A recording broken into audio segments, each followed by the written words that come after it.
Ladies and gentlemen, Diamond Podcasting Productions presents The Shoot, a pro wrestling podcast, with your hosts, Dan Burke and Drew McKenzie.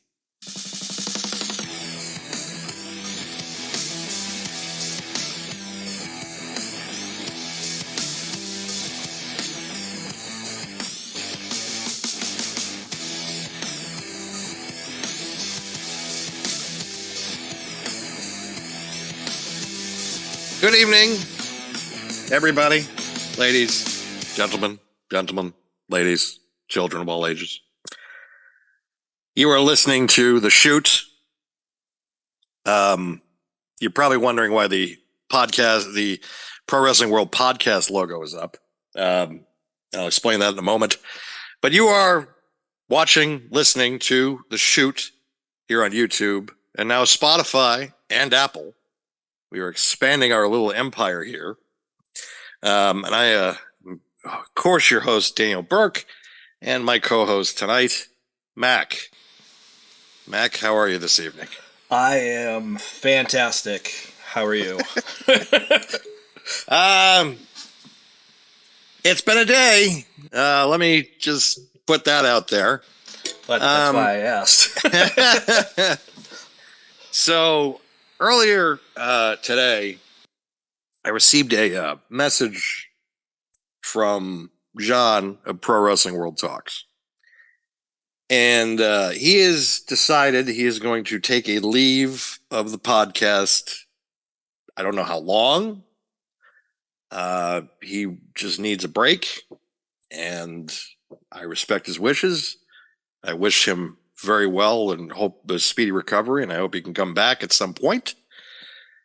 So in the meantime, I talked to the brass of Pro Wrestling World. And the decision has been made for the time being that The Shoot will now be the official podcast of the Pro Wrestling World.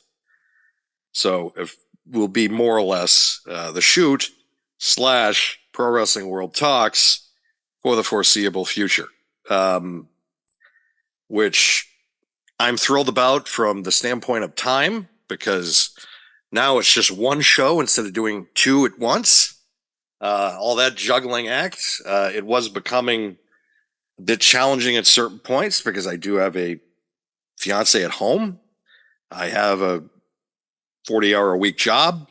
I have 2 furry cats that need my love, affection, and attention. I barely turned on my Xbox the last few months, so my WWE 2K24 universe looks very lonely these days. And I also have a hard time trying to find the time to be able to watch I am so far behind on biographies and documentaries for pro wrestling that have come out, Which is why it's next week's show, by the way. Yes. And the good news is that I will actually have the time to do it because I don't have to edit 2 shows. Yep. I am thrilled to announce that also for the time being that Mac is a part of the Pro Wrestling World teams. At least it's more or less like a what I would call kind of like under the radar for the moment, Like partnership. It's exactly. It's just like you're here. You get a key card in the building, but we still we're not going to offer you full-time benefits yet. But it just lets me in. It doesn't let me into any actual doors or anything. It just lets me inside the building. Yeah, you're in the lobby at least. You can get some coffee and have a seat, and you're good. I gotta take a piss. I think that's the only thing it'll let me do. Go take your piss. Get out. Yeah, exactly. It's just sitting there. Well, if you want to come in the cafeteria, that's fine, but you can't stay. Shit. But you can't eat for free. Oh, well, of course. I guess the shepherd's pie good. You can try it on Tuesday, but that's pretty much all I know. Why you gotta blow my Irish cover? What the hell? Come on, man. It's not fair. But so yeah, I am a bit kind of stunned by the news with John. but I respect his wishes. Everybody needs to kind of reset themselves for a while, and I get it. But this industry never stops. Pro wrestling never stops. 24/7, 365, no off season, and the fact is that pro wrestling is going to be, if not already there, a pop culture hit again. Especially after Wrestlemania. We will talk about those numbers coming up, folks, in our segment where we talk about Monday Night Raw. But the fact is that hosting a wrestling podcast right now is something that is kind of a good thing. Like, it's a really good thing because people now are more eyes are on the product, and more eyes and ears are going to be wanting to listen to two assholes from Massachusetts pretty much give their opinion on why things suck or things are good. Yeah. And tonight you will get that quite a bit. In spades. In spades. We will start off with the good, and then we're really going to get the old show that I used to be on, if people carried over from where I used to go, because I can't say the channel. God, I still think he is in the witness protection agency at this point. For 4.5 years, pretty much, I was on that show every single fucking week. Yeah. And I was doing great work. There were some times, not every episode was great. I'll admit it. Maybe I was overserved on a few nights. But maybe. All right, I was. But there was some really good stuff that I was able to do there. And that's kind of the stuff also that I used when I did a reel to or like a demo to get the position with Pro Wrestling World. A lot of the stuff is what I got from there. And I was able to kind of cut my teeth and keep myself acclimated to broadcasting every week. And I need to be working every week. I can't be sitting idle. It drives me crazy. Well, I drive my fiance crazy. That's why you and I started the shoot. Right. Like, we were both on the show. I was there last year plus, and we both needed something to do. And I said, "Hey, let's just do it." Yeah, I'm happy for it because as much as I love the old show, and as much as I love the person that hosted it, actually, fucking Mark. Everybody knows it's Mark. Christ, everybody knows it's Mark. Yeah. He's been on the show before, so it's like. But with Mark, it was like I love doing it, but at the same time, when we would have to talk about college basketball, he made us do a bracket every year. I was like, fuck this. Like, and I know that, congratulations to UConn, by the way. But I just don't care. Like, I just don't. Like, college basketball is such a fucking crapshoot where literally some team from fucking Iowa out of nowhere can eliminate the number one seed and your brackets just completely shit the bed. So, yeah. I mean, that was the whole thing, I think, 2 years ago when we did it with him. I think I had Alabama, which I got really lucky on, and then I got some other team that just was out within like the first 2 or 3 rounds. So I was like, really? Really? It's never been... Like, I love the NBA. Don't get me wrong. Love it. Love the shit out of the NBA. But when you're playing in college, I don't care. I mean, you're not wrong. Because half the guys, either they'll never make it to the NBA, or they'll... Like, there's like a 1% of guys who will carry over from college basketball to the NBA and be an elite player. Like Ronnie? Well, he didn't even go to college. I know. He was just like, yeah, him. We were talking about LeBron. We were talking about his son.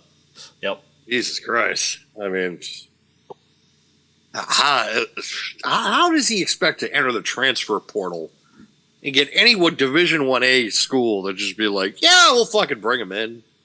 Unless, they want daddy's money. That's what I was going to say. I for think donorship. Yeah, I think they're going to try to get him at some point, obviously. I don't see any other reason why people would go out and draft him. I mean, listen, yeah, he's LeBron's kid, but if you look at his stats, he's not NBA ready. No. Maybe role player, but I doubt it. Like, it's like one of Giannis's brothers, because he has a bunch of brothers in the NBA. Yeah. And it's like the only reason that they're on the roster is because Giannis is his brother. Yep. Like, there's a couple of them kicking around. And it's like, well, you're 7 feet. You're just not your brother. Like, yeah, no, I'm not. Exactly. It's one of those things. It's like it's like when Hulk Hogan always got hired by WCW in '94. It was like, well, yeah, Beefcake's got to come with me. Like, well, fuck that. Well, that or Horace. Oh man, yeah, that's the thing. Who was worse? Was Horace worse or was Beefcake worse? I think because Horace had a short window. He did of sucking. Yep. But you look at Beefcake's career. He had about 15 years where he sucked. So it sucks. What? I just got my fucking period. That does suck. That does. I'm sorry. Well, I live sick. I'm sorry. Are you? I am very sorry for that. I am. I'm in a lot of pain. I'm sorry to hear I that. don't feel good. Okay. Did you have NyQuil and I love you. That was rude. That was rude. I love you. Leaving that in. Oh man. To me, it's funny. It's just pure comedy. People can now go look at the back catalog and just be like, "Oh, she's coming in again. She just announced everybody her menstrual cycle. Great." I just got you a fan noise for that one. Yeah. Listen, I don't think that, going back to the NBA for a quick second, anybody should get Bronny. I just don't. He had a 4.8 average. Like, come on. That's terrible. I feel like Marcus Smart had a better average than he did in points per game. Yeah, except on 32% shooting. That's because, and by the way, big on the Celtics for locking up Drew Holiday on that extension. Absolutely. Let's hope they can have a deep playoff run this year. I don't know if the Bruins will, though. Shut your whore mouth. I love how your face was already like contorting, waiting for my comment, by the way. Like, it's coming. What do you want me to say? That they're going to win the goddamn cup. I mean, that's what I want you to say. But then I'd be lying to you. No, you wouldn't. I hope you eat those words as the playoffs go on. I didn't eat them last year when they had the best goddamn record in NHL history. Yeah. Got knocked out in the I don't first think round. you've eaten them the last few years either, for that matter. But yeah, I get it. We'll also talk about something else that I haven't been able to eat my words on, except we'll go with that in the second segment. But all right, so in that case, let's get this ball rolling. So I put a new segment together for the shoot. Obviously, it's going to be used on Pro Wrestling World Talks as well, and is This Week in Wrestling. On the shoot, we were doing this massive build-up to Wrestlemania. So I figure now that Wrestlemania is over, we're going to need stuff to talk about on a weekly. So what better than This Week in Wrestling? So obviously this week, since we recorded... New segment! New segment! New segment! Since we record these on a Thursday, next week we'll feature SmackDown. Obviously, WrestleMania, we kind of had that conversation on the shoot already, so we're not going to have that again, because I'm sure that would just be like a 7-hour show if we did all that again. So this week we start with Raw. Raw after Mania is always a little bit interesting. I was a little surprised they started with Cody Rhodes. Not too surprised, but a little bit. Whoa! Yeah. And then, big congratulations, big pop. Samantha Irving, the GOAT, gets her opportunity to re-announce Cody again, because, that Mania one, she was very, very emotional, because she does not like to know the outcomes before the match. And, then the final boss came back out. Handed Cody something. And a very awkward exchanging of the belts for 5 seconds, which, okay. I don't know really what that proceeded to do, but okay. You thought Cody was going to go a little Austin era on The Rock with the whole boss thing. And then The Rock hands Cody Rhodes something, which I've heard a lot of stuff about what that possibly could be. Any speculation on your part, Dan? A movie ticket to see Black Adam. Oh, why not the Rundown then? Let's make it a good Rock movie at least. Rundown is awesome. Nobody disagrees. No, Rundown was good. No, it was better than fucking Black Adam. Well, there's a lot of things better than Black Adam. Yeah, I know. So the one thing I will say is this segment obviously went over again because The Rock apparently just goes over on everything these days. 75 minutes long. Yeah. The "This is awkward" chant by the crowd was hilarious, though. I thought that was hilarious. Not the most awkward chant of the week, but that's besides the point. It's up there, but yeah, it's up there. Very up there. But yeah, what do you? Jokes aside, what do you think that The Rock possibly could have handed Cody?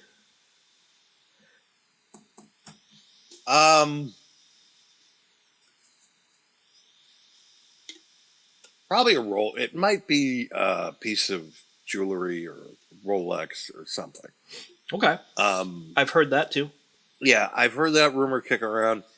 Someone actually, Boomerang, said that we actually invited him on the show tonight for this part of the conversation. For this part of the conversation, I was just like, "Yeah, why don't you come on and explain yourself?" He believes it was a book of matches, and he was the one that lit the bus on fire of Cody's. That happened over WrestleMania weekend. Yep, so that actually did happen on WrestleMania weekend. Cody's bus did catch fire. Everything was okay. Pharaoh is okay. Yes, I was concerned about Pharaoh. And yeah, I'm sure you were. The Brandy and the child, of course. And Liberty, yep. Yeah. I did hear the same thing from him because he reached out to me to talk about it. I think it's something personal that Dusty gave The Rock. That's I know that rumor is out there, I know. But the rumor isn't so much that, but the rumor is really and I'll just the storyline implications that I think go along with this. So I just want to explain it a little bit. The rumor is that it's Dusty's Hall of Fame ring that Cody potentially pawned when he was in California, and then Rock found it. And then that's why he said, "Don't ever break my heart again." I don't know if he ever pawned the Hall of Fame. I don't think he did either. But in terms of a storyline implication, that would be pretty big, yeah. Well, the thing was that Dusty was in the Hall of Fame, had been inducted when he was already in OVW. So he wasn't in California. So that it could. Again, I'm not trying to poke holes in. No, I agree. Holes, but I'm at least trying to, because I'm someone that's very, very particular when it comes to chronological things. And when someone is just like, well, the Hall of Fame, it's like, no, he was already signed. He wasn't in California at that point. But I mean, storyline purposes, right? I mean, that's a possibility. It's the thing about it is the way that Triple H books any theory that I come up with half the time, he just fucking goes the opposite way anyway. So I'm just like, fuck it.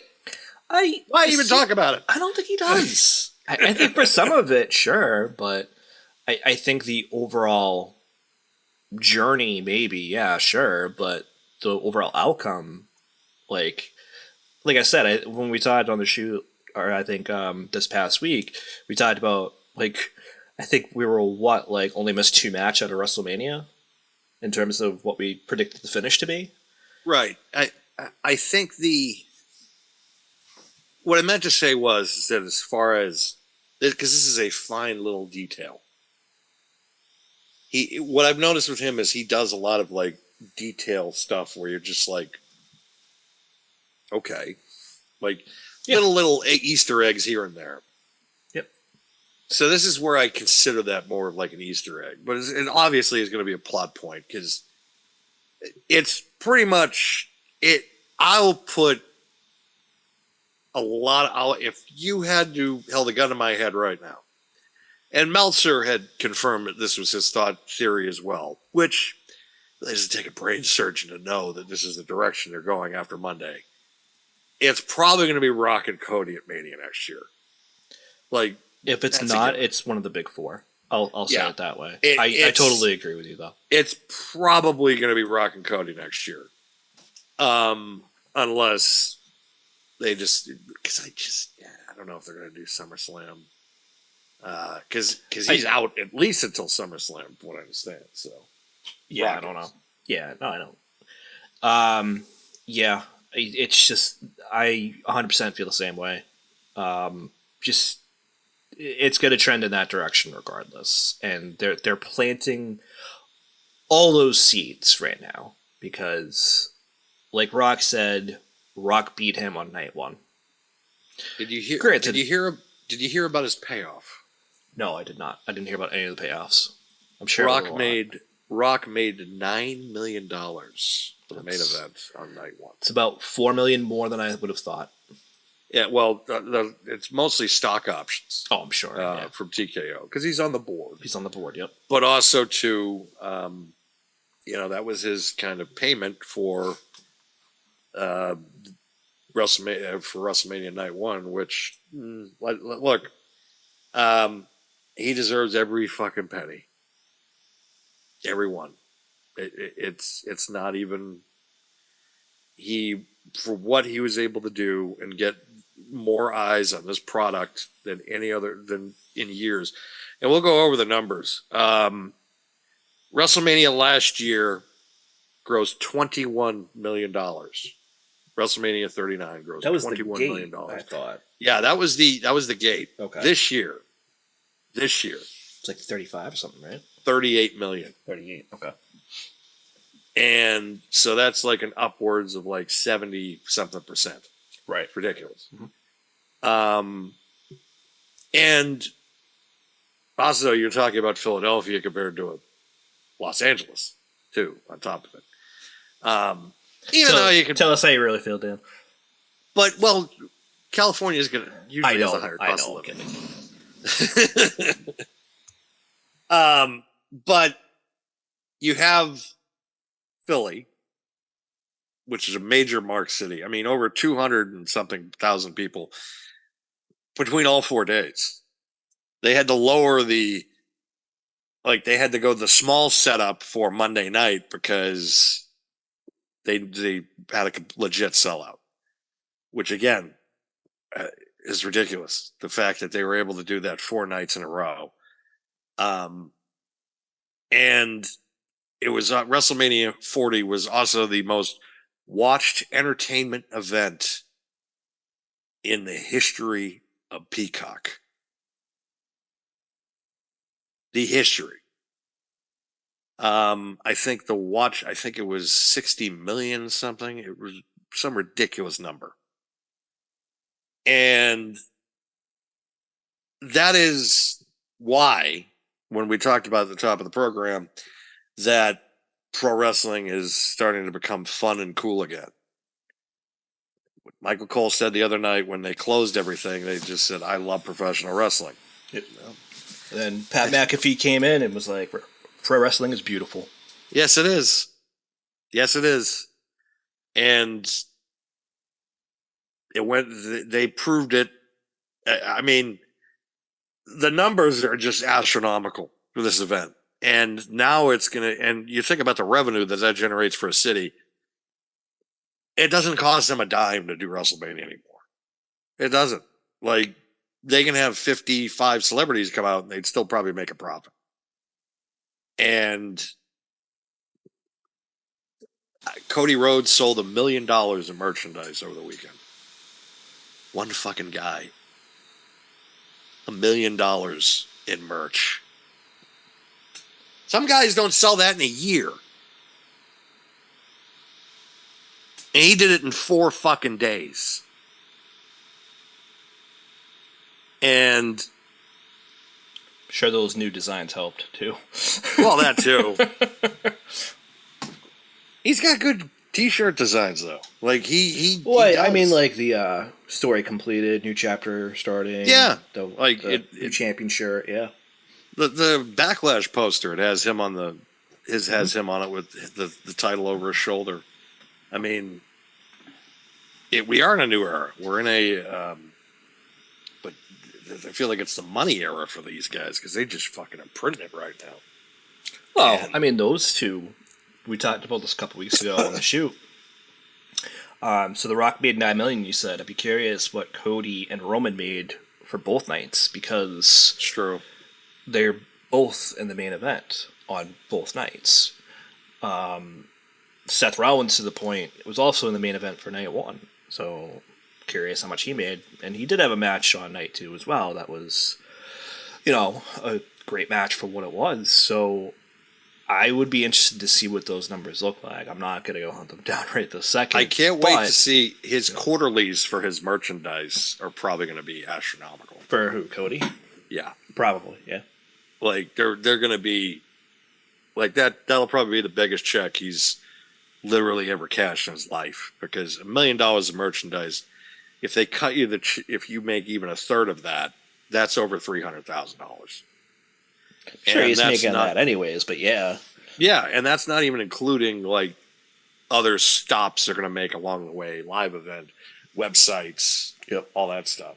Yep. I keep cutting you off. I'm sorry. No, it's good.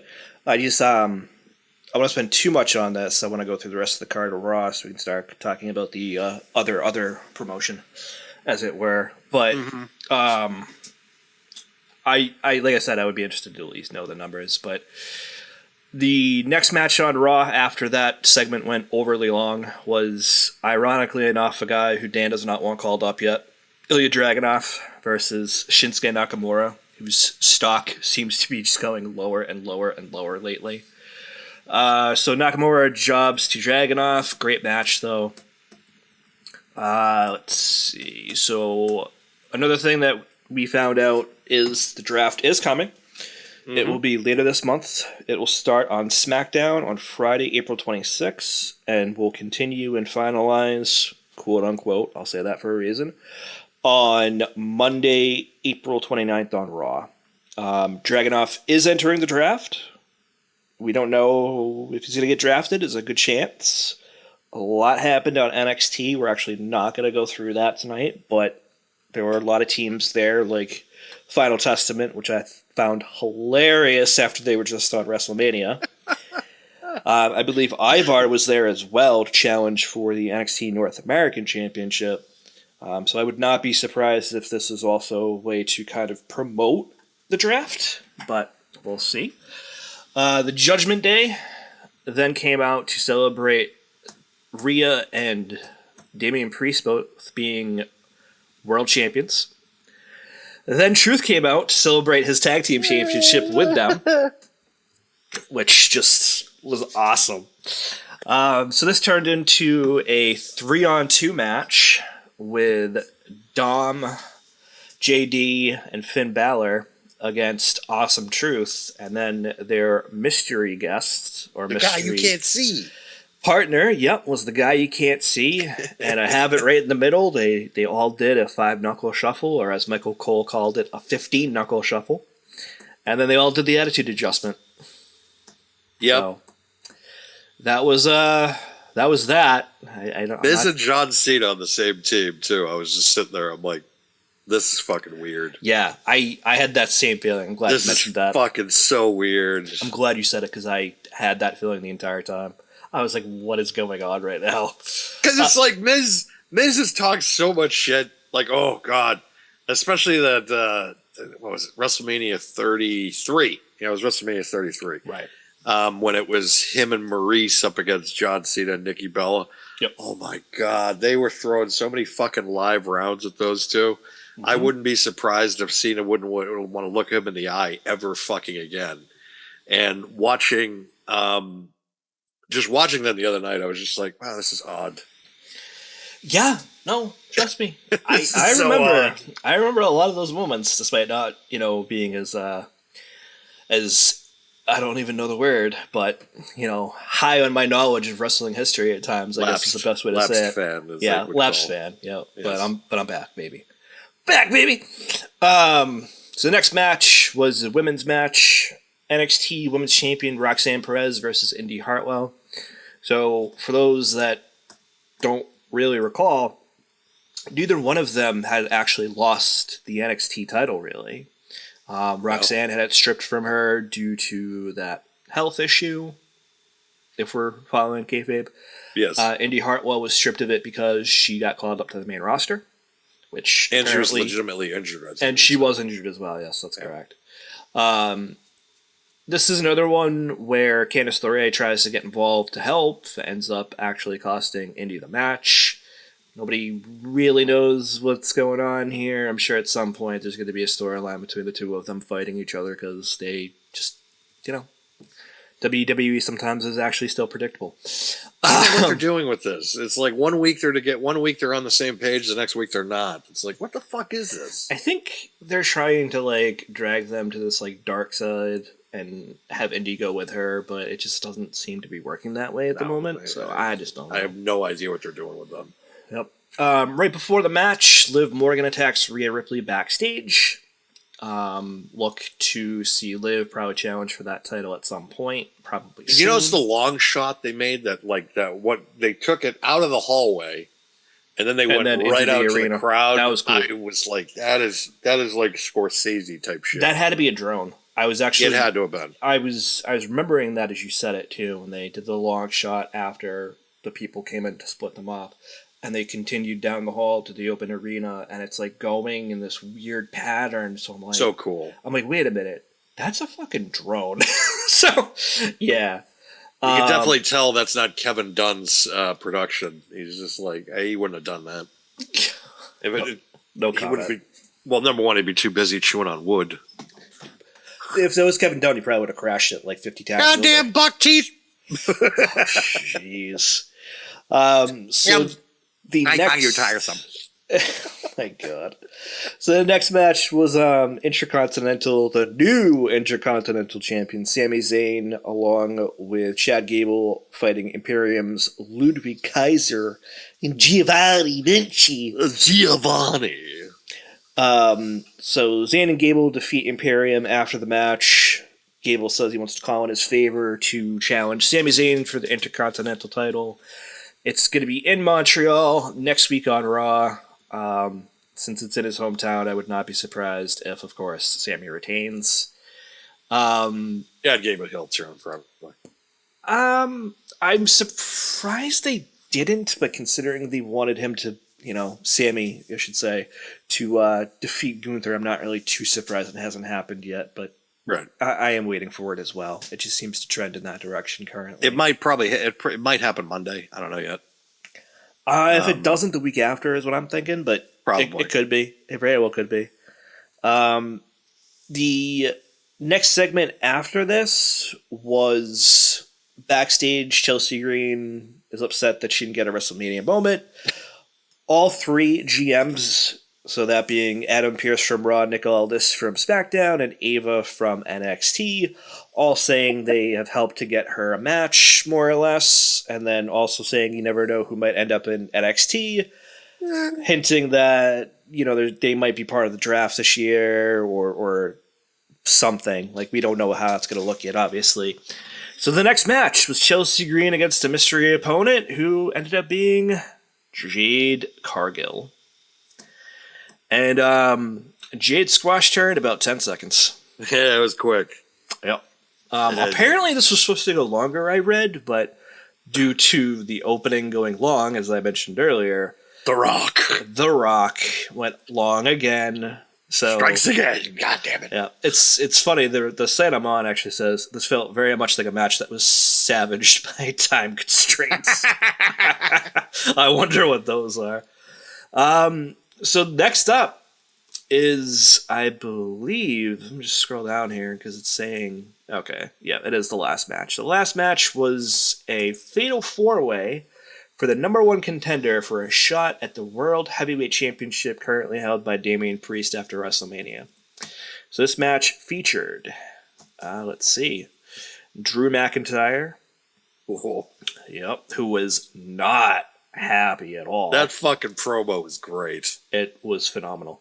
And fucking loved it. Every second of it. Ironically, considering the finish to the match and how that went, it's even funnier to me now. It really is. Yeah. So it's Drew McIntyre, Ricochet, Bronson Reed, and Jey Uso. Yeah. I love this match. It was so great. For a Monday night after Mania, this was a great match.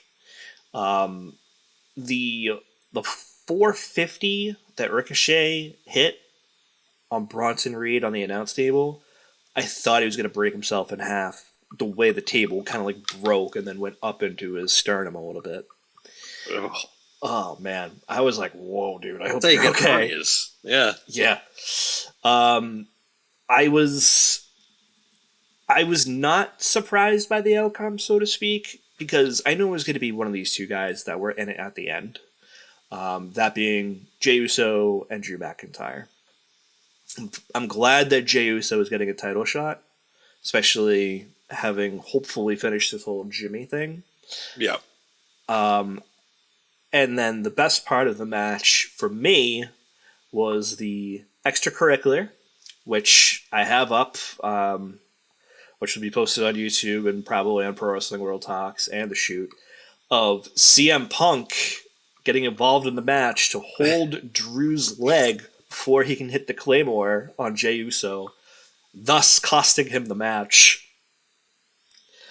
This was just so poetic after WrestleMania, and then, of course, after Drew comes out and makes his promo running his mouth. I could not help but just cackle laughing watching this. It was so funny. And it's just, I love the misery that he's under because he's so angry and just so pissed off. Like when he came out to the ring, it was like, oh man, is he pissed? And then he's just like, you have this bondage Undertaker. That was the best line. I don't know what I cackled at more, the fact that CM Punk got involved or the bondage Undertaker. This bondage Undertaker. Line. Such a great line. And then Punk just comes out and just giggling and laughing. Oh, I know. The fact that he screwed him over again. He's just like, ah! And it's hilarious just because it's just, he's doing such just trivial stuff. Like at one point, he ended up on his Instagram story, I think he posted this, it was him taking a picture of Pat McAfee and Michael Cole from under the ring while he was waiting to do a spot. Who was this? CM Punk? It was CM Punk. Oh, that's awesome. I'm like, this won't be the last when we talk about CM Punk. He made the rounds this week. One of them was unintentional. I mean, was it though? It depends who you ask. I agree. But it's just so hilarious seeing this guy that the painted picture of just a serious person who doesn't like cry. And meanwhile, every time I see him on WWE TV these days, he's just smiling.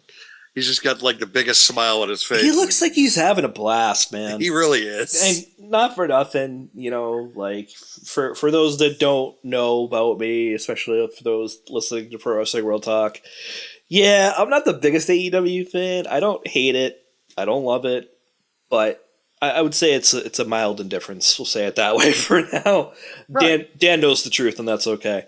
But seeing him like smiling and laughing and having a blast, whether it was on commentary, at the Slammies, doing this on Monday night, it looks like he's having fun, and I'm happy for him. Yes, because he's never actually looked very happy. No, either his previous stint or really too much in AEW as well. So, well, we'll get to that. That'll get explained later. Yeah. But no, it's. I love what they're doing with this McIntyre thing because it's just like you brought this on yourself, dude. What feels natural too. It does. It feels like it's not even a storyline. It's just two guys just completely just being like, well, fuck you, like that's fuck me, fuck you. Yeah, fuck me, fuck you. Like It's just a hilarious part and it's both guys just doing this one-upmanship to try to screw each other over, and it's like Drew. He ended up he finally beat Seth Rollins, and then somehow in the end, he's just like, I need to tell CM Punk how I feel about him. Finally does that, then Punk rebuts. But he rebuts in the sense of he trips him up, knocks him off the table, and then hits him in the fucking face with his arm brace. Like, all right. No, and then Damian Priest comes out, and when Damian Priest's music hits, he is absolutely like he's got a smile on his face because he knows what's coming. Not at first. At first, he was kind of like, "Oh shit!" Wait. But then he was just, and like, then he saw the briefcase. Yeah, he saw the briefcase. It's like, "Oh, okay." Oh wait. Oh man, I've done this before. Like, oh. Yep. I've done this but I did this to Edge and Jeff Hardy. Like, I've done this. I know. So one of the things I didn't mention, not to change topics, but still on the topic of Monday Night Raw before I forget, is we also got a little kind of like snip action when Bronson Reed was on the screen a couple times. Hello.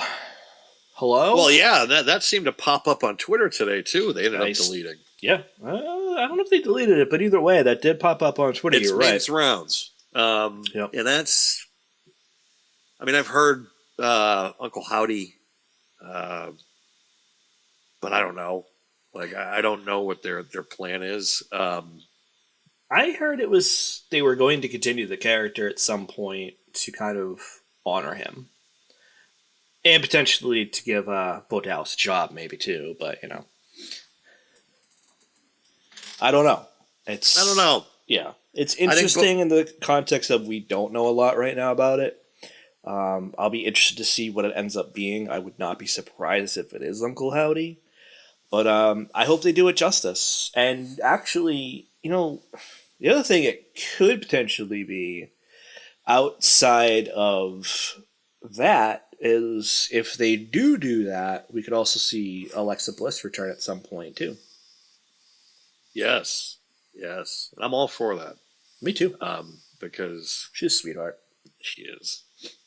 Meeting her, she's one of my favorite wrestlers I've actually ever met because she's just such like this cool chick, like someone that you can relate with that's down to earth. Where you're like, oh, okay, you come across some of them where they have this, they think they're really the best thing ever, and they're really not. Luger.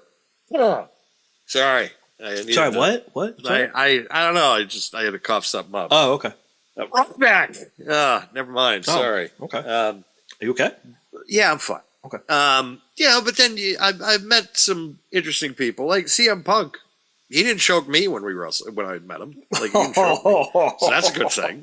Alexa Bliss was a complete sweetheart, even though she played a real mean witch at some points for a couple of years there at WWE. But yeah, I wanted to come back. I know she's being a mom, which is important. So I get it. But I hope they have something for her.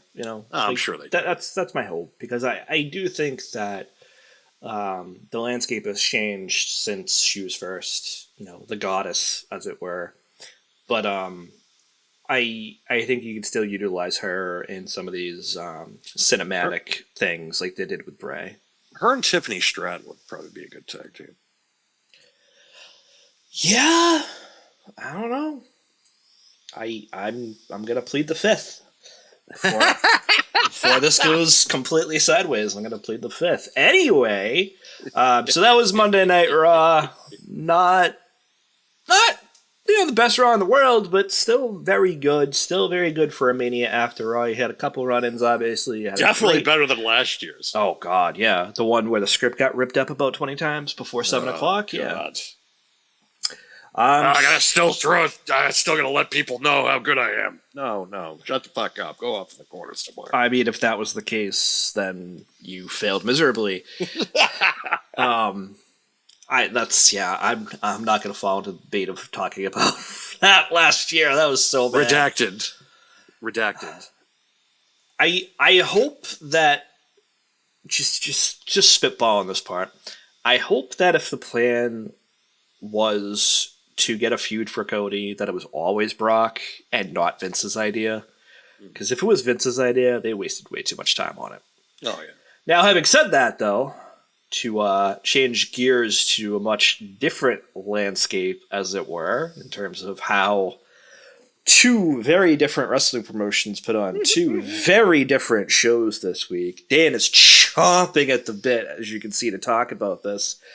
Take her away, my guy. So, last Saturday night, while people were watching Wrestlemania, or still kind of basking in the glory of night one, Collision was on. And it was announced that AEW was going to play some footage from All In at Wembley last August. And the footage was the CCTV pickup of the incident between CM Punk and Jack Jungle Boy Jack Perry. Which we have ready, by the way. Yes, it was the footage that was talked about, saying that I think it was Meltzer who brought it to everybody's attention, saying that there was a tape out there. So they were going to play it on Dynamite. And there was a bit of back and forth online about, it's probably going to be some dumb skit with, the Young Bucks, because they have this, with what they did with BTE being the Elite, they did a lot of stuff that was kind of, a lot of skits, a lot of stuff making, hokey shit. Yeah. And then Meltzer and Alvarez pretty much came out and said, no, they're going to play the whole thing. Shoot. And Tony even commented that this is what they were going to do, and that this is part of their storyline, and with FTR. Bullshit. Excuse me. Yeah. And they played the tape last night. It was built into a promo that the Jacksons were giving. Jacksons being the Young Bucks. Yep. And they were able to weed it into the storyline, and the video played with no audio, so there's no context in the audio. Yep. And although there are spoofs out there, sorry to cut you off, there are spoofs out there that have added audio. So what I actually sent Dan pre-show was one of Grandpa Simpson Like the guy that was supposed to like mow his lawn or something. Paint his fence. That's his fence. Yeah, thank you. Oh, chicken coop. Excuse me. Chicken coop. Yeah, yeah. I paid you to paint my chicken coop back in 1947. Paint my chicken coop because he paid him with corn muffins. Yeah, he says the corn. Those corn muffins were awful. Yeah, and so they played the video, and everything that CM Punk had told Ariel Helwani. Only days prior, by the way. Only about 10 days prior. Not everything even, I don't think. I think it was like a week and a half, maybe. Yeah, so it was about 10 days, I guess. Yeah, about 10 days. So yeah, just real quick. So he had told him pretty much everything that went down. Except the pie face. That was it. But I mean, whatever. But that was, like... No, but you know what? But he did say something about creating distance. Yes. He did say that. He said no punches were thrown. He only did something to create space, and then he choked him. Just can't get too close. Like that was the Chael comment. The Chael Sonnen comment, right? He's just like, sometimes you just can't let him get too close. And it's funny because I watch that video probably like a million times a year. That Chael video, can't let you get close. Yeah, and it was just funny that he said it because of that context for me. But the thing is that you're right. All of that is pretty much how CM Punk explained it days prior to Collision, where the Young Bucks are like, yeah, we're going to play that.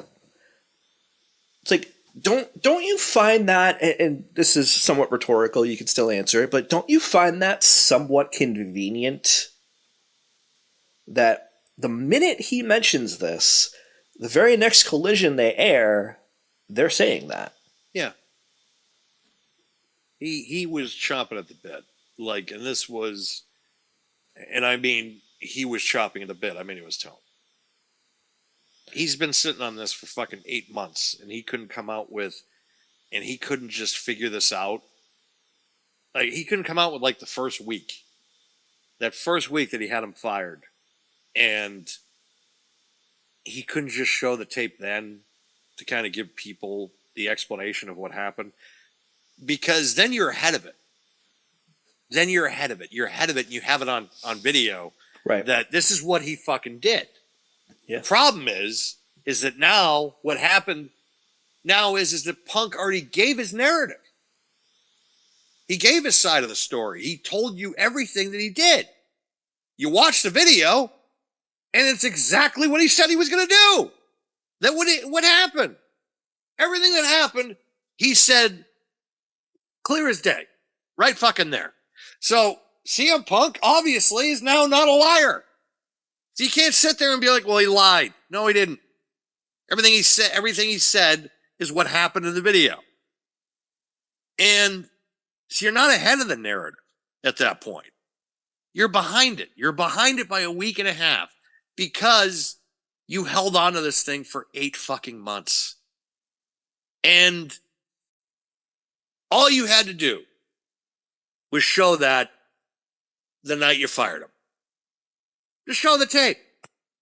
No one's going to fucking do anything.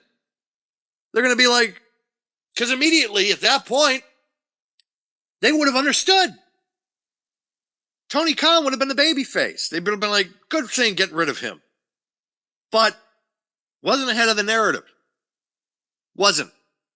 He had to wait for Punk to say something, and then he did it in response. You never want to do that. Especially when the guy, unless you had something incriminating where he was going to hurt babies, dogs, cats, saying racial slurs, and holding Jungle Boy by knife point and then having a rifle pointed at Tony Khan. Then you can sit there and be like, okay,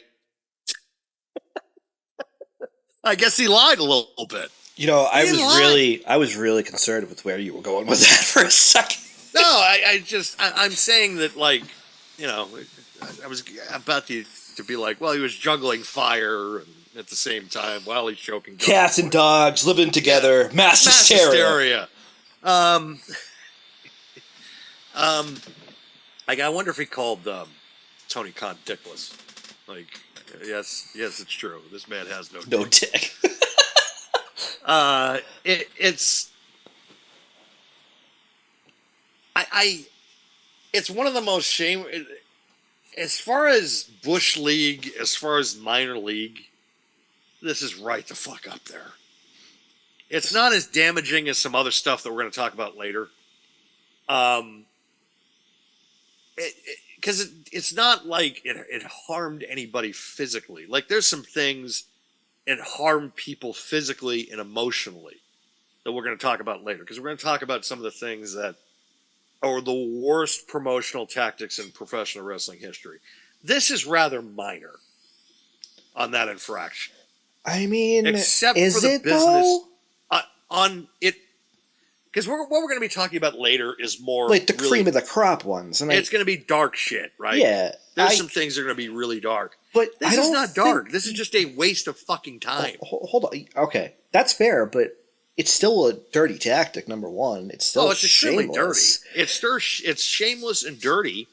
But I don't think it's as dark as some of the stuff we're going to talk about. Sure, but I put it on that category almost because, again, it's that coincidental timeline of you, like you said, you've had this in your possession.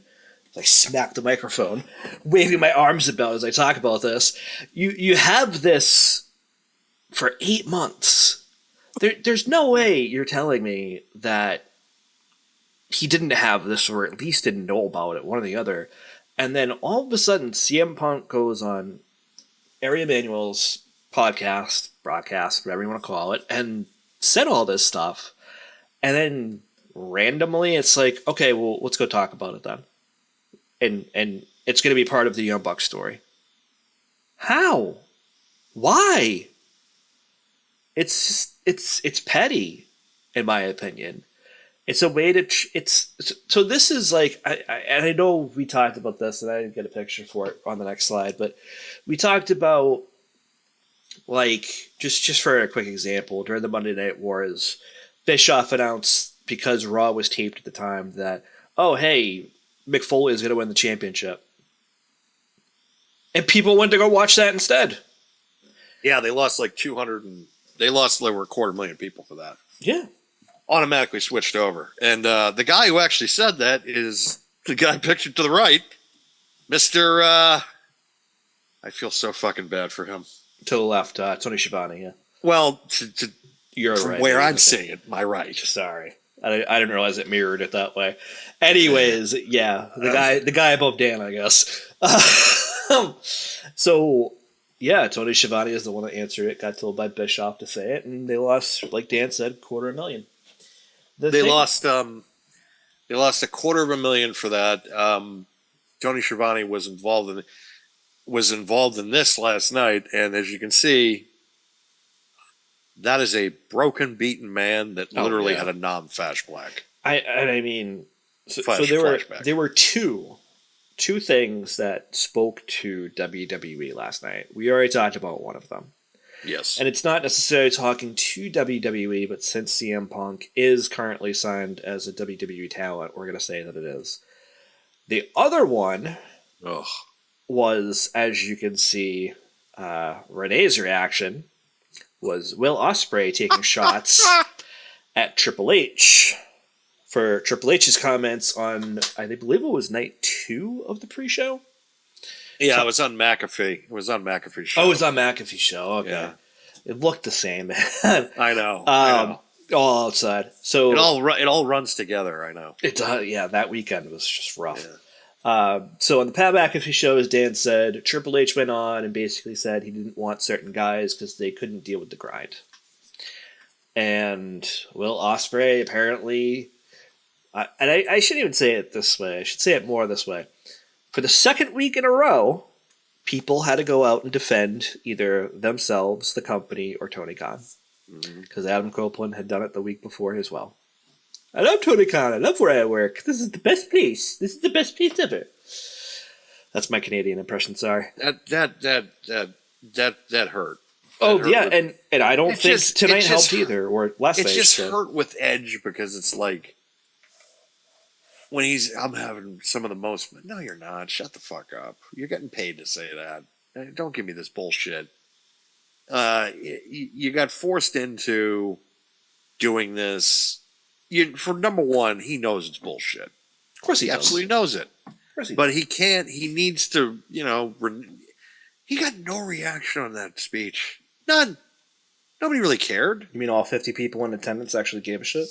I still can't believe there was that they had to shut down the lower. It was the only lower bowl section in Worcester, and I think the hard camp side was also didn't exist really. But no 200s, no 300s. It was all like 100 below. You don't understand the amount of events I've seen in that fucking building. That even when WWE was at its worst, they would still probably do double that. That hard camp side would usually be full. And the last time I was there, which I think was October of 2022, they were sold out. And AEW, the last time they were in Worcester, did pretty well. I think they did like 6,000. Not bad. 5 or 6, yeah. Yeah. And I guess the reported attendance for this one was like just about, I think, between 25 and 3. Something like that, yeah. For some reason, I thought it was like 3-5. But either way, half your audience, literally half the building at this point. And Worcester is a wrestling market. It really is. If SmackDown or Raw was there, that fucking place would be jammed. Yeah, but absolutely. It's the fact that this company is so cold. And I had friends that were there that were just like, that was one of the most pathetic things I've ever seen in my life. And that's coming from, all of us at one point were Edge heads. We all liked Edge. I love Edge. I forgave him for going to AEW because I was just like, the fuck do you need to go? Go! Take his fucking money. But then I'm watching it and I'm just like, it's like when Phil Leotardo saw Johnny Sack get taken away by the cops and he was crying. It's like my estimation of this man has fucking plummeted. And it's just, because he's out there just giving this rah-rah speech, and I'm like, wow. And I'm sorry, I cut you off again because we were talking about Ospreay, but I just needed to get that out there. Yeah, no, I mean, I brought it up by saying the fact that this is like 2 or 3 weeks in a row where they've had to take shots. I mean, listen, I made this comment to you earlier in a separate chat you and I have with Mark, obviously, who's been on Pro Wrestling Worlds and The Shoot, both, at different points, but, like, this doesn't help them. No. And I've said it on The Shoot where it's like, this doesn't increase their bottom line, and it doesn't. The Punk segment, which we'll play the video in a couple minutes here, is drawing views for that segment, and they're all going to bounce again because they're only there for that segment. They went up. Their ratings went up by 9%.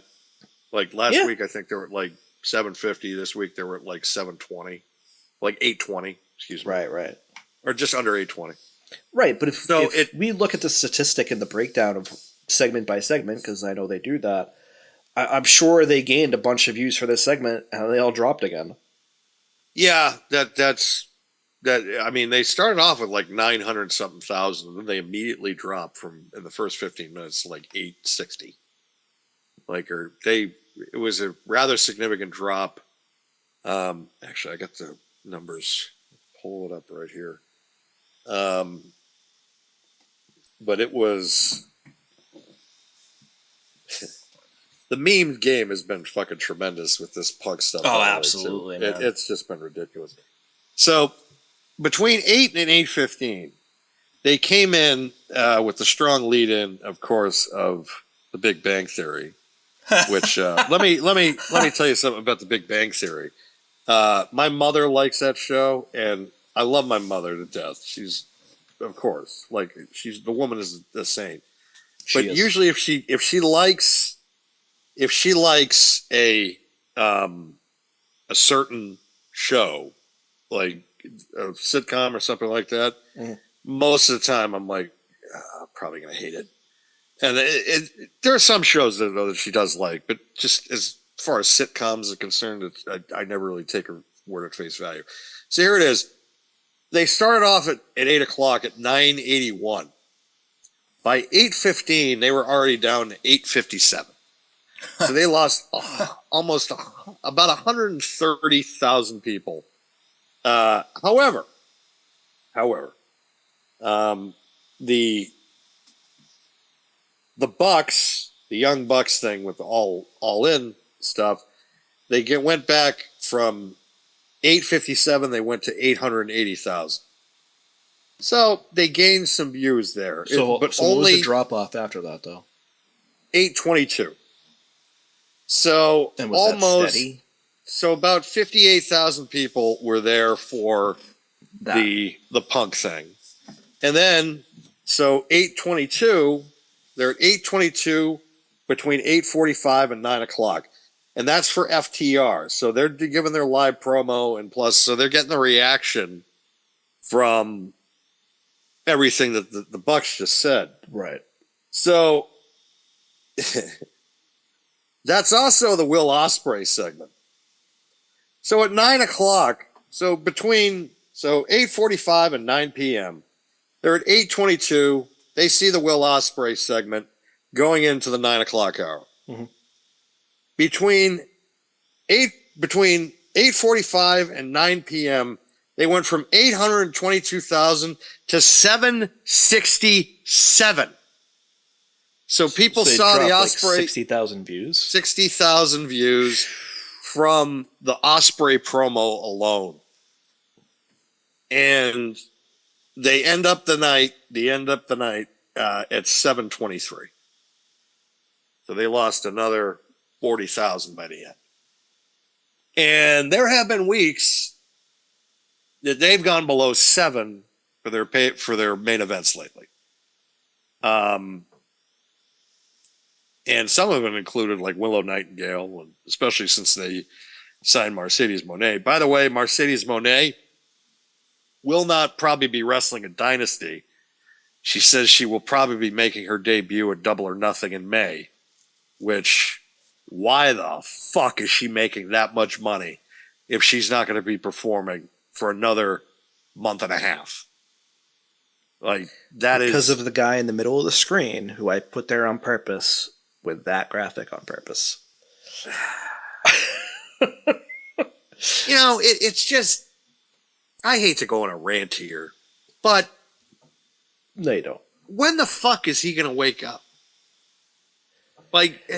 He's not, because he's got so much wrestling acumen and talent and knowledge around him, not him specifically, that if they have not been able to tell him, no, this isn't going to work, or anything else under the sun related closely to that kind of path or statement, whatever you want to call it, that he's not going to listen at this point. He just won't. I look at these two people that are pictured on either side, Tony Schiavone and Renee, mm-hmm. who both were bright-eyed and bushy-tailed when they signed with this company, because they felt like it was a family. You know, Renee especially, because her husband's there. Yeah, her husband's there. Mox is like, there. and he's making a good living, and he's also having the time of his life. And you see these two people, and you think to yourself, especially Tony, because that face I've seen before, and it was every fucking week on Nitro in the year during the Russo years. Well, I was going to say that, or just the year 2000 period, but yeah, in the year 2000. And then 2000. Poor Renee had to deal with a couple of years in WWE that sucked. I mean, Yeah. and I get that. I feel terrible that these guys are, it's almost like they're prisoners of war at this point, because they're working for a guy that doesn't listen to anybody except himself. Yeah. And he doesn't have the balls to stand up to people and tell them, no, you're going to wrestle this date. I'm paying you this much fucking money. I'm kind of annoyed at the fact that you're just going to be like, I'm not wrestling until May. Because I need you now. Like, I need you now. I really need you now. Because she does. He does. He needs Mercedes Moné to at least fucking wrestle once a week. Like, try to pop a rating, because that's all she can do. She can't fucking cut a promo. She can't do commentary. Her strong suit is wrestling. She hasn't done that. And at this point, she hasn't done it in a while due to the injury as well. She hasn't been in the ring about a year. Or More, just I a little think, over a year, or a little less. It's been around a year. Around that, yeah. And she's supposedly been cleared since March. It's like, have you? Been a month. You still haven't shown up on Dynamite. You haven't even wrestled on Collision. You haven't wrestled on Rampage. We don't do house shows. You're not doing that. Oh, she's, it's asinine. And then you think to yourself, well, I'm going to take a shot at one of WWE's number one baby faces right now, one of their biggest merch sellers. By the way, his merch is probably going to go up now because you just made him look like a strong motherfucker because he just kicked one of your guys' ass in a shoot and you played it on your fucking TV. He doesn't work for you. He does not work for you anymore. I know you're pissed. I get it. You're mad because he was a dick to the people that are friends with you. And he probably didn't want to be friends with you. So you were like, fuck him. Because he didn't like the hugs. He didn't like the warm, fuzzy feelings. He's not that type of guy. He's all business. He's a guy that he wants to make fucking money. That's why he came there. He wanted to make money. And you know what you did? Yes, you did the best possible thing. You got him back into professional wrestling where he belongs, where he excels. Because he got burned out from a place that he didn't want to be working for anymore. And within 2.5 years of working for you, he said, fuck that. I'm going to the place that sued me at one point. And you never got over it. You're like a bitter ex. Like you're a bitter ex. It's like he ruined my life, even though he didn't. He didn't ruin your life. He didn't. You were in a really toxic relationship, and members of your family or work people just kept sticking your fucking nose in there. And you didn't sit down. You didn't sit down and you say, I'm the boss in this situation. Jack Perry, sit down and shut the fuck up. Matt, Nick, you're going to work with Punk. And it's going to happen at Wembley. I don't give a shit. Don't care. I want to make money. Instead, you lost $35 million last year. WWE made $38 million during WrestleMania weekend. You lost 35 in 1 year. They made that in a weekend, plus $3 million. Your video game. Sucks. Reports have been coming out. It sucks. Yes, it sucks. Your video game. Sucks. THQ said you rushed it. People at Ukes said you rushed it. You needed more time. That's why it didn't sell, because it wasn't fully complete. Well, I played the game. I got it for a gift. Played it. It's not terrible. It's good. As far as gameplay wise, and if you like arcade wrestling games, it's fun.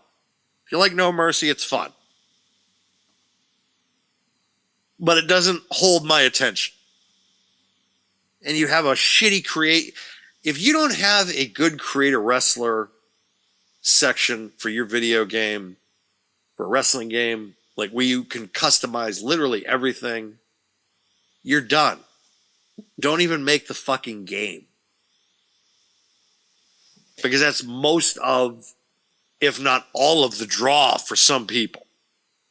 They don't use the actual wrestlers that are faulted. They just make all their creative guys celebrities and they just have a celebrity wrestling company. I've seen it. You can see it on YouTube. Depends on the modes, but yeah, I get you. Yeah. They just have, like, their whole universe is just celebrities. Fun shit, right? Like, Right. and people, like, that's fun. Like, Batman and Superman, like, as a tag team, or Batman wins it. It's fun.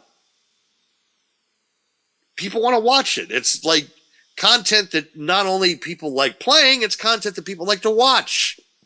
Yep. Your game didn't do that. Just didn't. So you've had a very rough year financially. You've had a very rough time ratings wise, and you're stressed out all about it. So you make the decision, well, fuck them. I'm going to do all I can to talk shit about my competition on my live national television product on TNT or TBS. Yeah, it's TBS, whatever. Who gives a fuck? Yeah, exactly. It's a pear and an orange. They're under the same fucking umbrella. They're both fruit. Like, this is... They're under the Turner Networks. Yep. But if you want a good AEW game, you just get WWE 2K24. You download everything you would need for AEW. I can only imagine the amount of neck beards you're just upset right now. No, I get it. I do. Because the thing is this, like, we've talked about this on this shoot. We'll talk about it here as well. I am a lax wrestling fan. I have not played a wrestling game since, like, SmackDown Here Comes the Pain, probably, until I bought 2K24. Yep. If I wanted to play an AEW wrestling game, and I get it, there's people that are like, that have that tribalism and the toxicity that it all contains there within, and I understand that, I get that. But my issue is the simple fact that I want to play a good wrestling game. yes. And if I can't do that with AEW's inaugural game, so to speak, or first console game, whatever you want to call it, I'll buy 2K24 and I'll do exactly what you said. I'll go on those forums, I'll get those creative characters and play it that way. And I'll play Kenny Omega that way if I want to. Yeah, because you can have an expanded move set. Yeah. You can also have a mini game to get out of submission holds, and I can also have it so they actually look like their character versus whatever PS3 graphics that Fight Forever had. They had some. The things that I'll give them credit for with the game, as far as, like, I did like the Molotov cocktail as a weapon. I thought that was hilarious. But it's not, But it's not, and the going to the outside and being able to do where the barricades, like, bend when you suplex them, or the light board, if you hit it enough times, it would, like, explode or kind of break. Like, there are certain things, little. Do they have super kicks that, like, explode? No. Oh, but they do that in real life, so why can't I have that, Dan? I know, right? Well, of course. Well, I mean, they did have the barbed wire death match, which is fun. It's just, after you play it for 10 minutes, you're like, yeah, all right. Where 2K this year, it's like all this content. It's like ambulance matches, casket matches, war games, universe, GM mode, My Rise. Like, all this, you're just like, holy shit. And a very good creation. So we're pretty much, I want to have a match versus Batman and the Undertaker. Okay. You can. Yeah, it's possible. Okay. You could do that. Yeah. Donald Trump versus Joe Biden. Done. Yep. Like, I want to have Stewie Griffin versus Peter Griffin. Done. Homer versus Bret Hart. Yes, done. Anybody you can think of, it's there. You want to recreate arenas? You can. I want a WrestleMania 19. Sure. WrestleMania 12. Sure. Can't do that. I'm just waiting for the 40-pack to come out. Or you download that. It's wild. It's the possibilities are endless, and that's what people want. Like when they buy a video game, they want to be able to have good quality of life with it, because wrestling, video games in general now are expensive. It's just, especially with all these editions, for Christ's sake, it's not like you can get the standard anymore. It's a $60 game. Well, but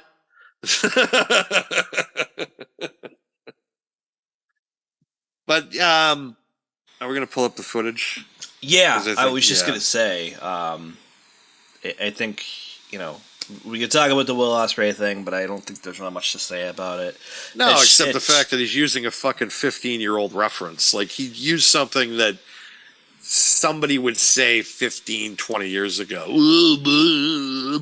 It's like, shut up. You're banging the boss's daughter. I mean, yeah, and they've been doing that the boss for a while. doesn't work for the company anymore. Yeah, exactly. He's not even there. I get it from Triple H's perspective, though.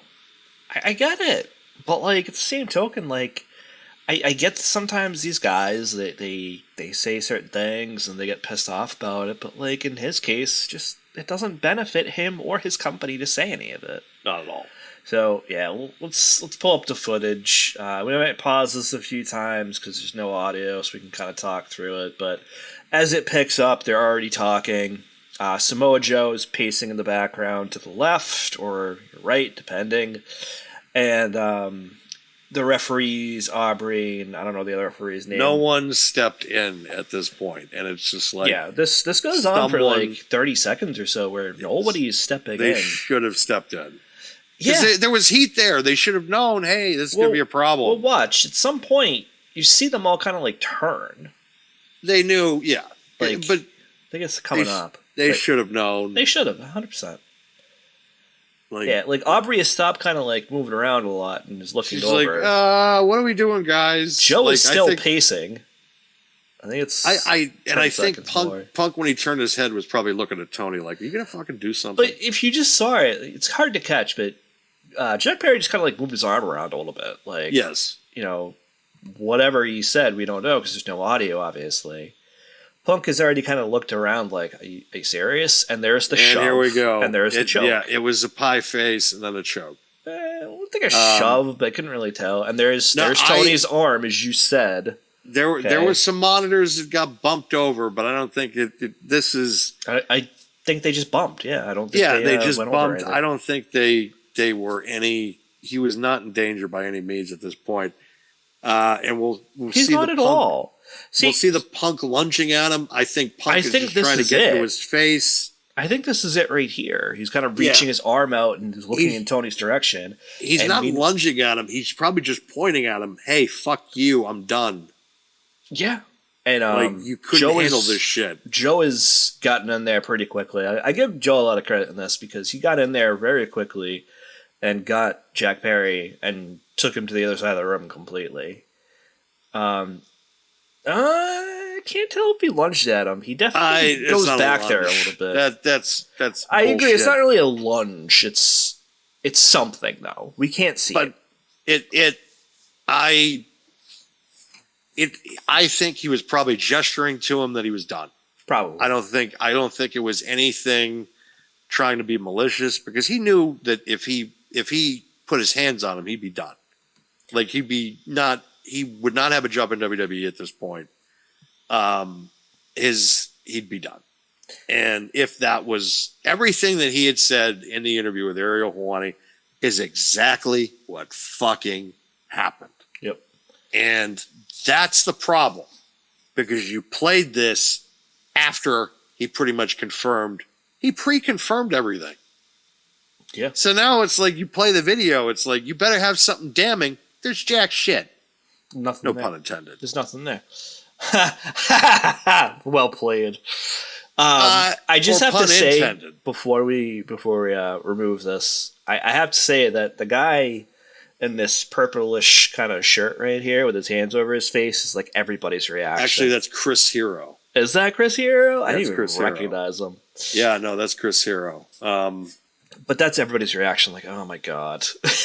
It really is. That's also Cassius Ono when he was in NXT. But yeah, no, that's Chris Hero. Okay. Um, But yeah, he- that's it. he pretty much is the entire company right now that is not Tony Khan. Yeah. Just that whole reaction on his face. I was reading an article before we went live, or started recording, I should say, but it was how AEW morale is as low as it's ever been. Oh God, it's the And it's only, like, I feel like I read that article weekly. And It just is. a variation of the article. I hate to be negative all the time on them. I fucking hate it. I don't like. I But don't this get. was bad. I don't get joy out of.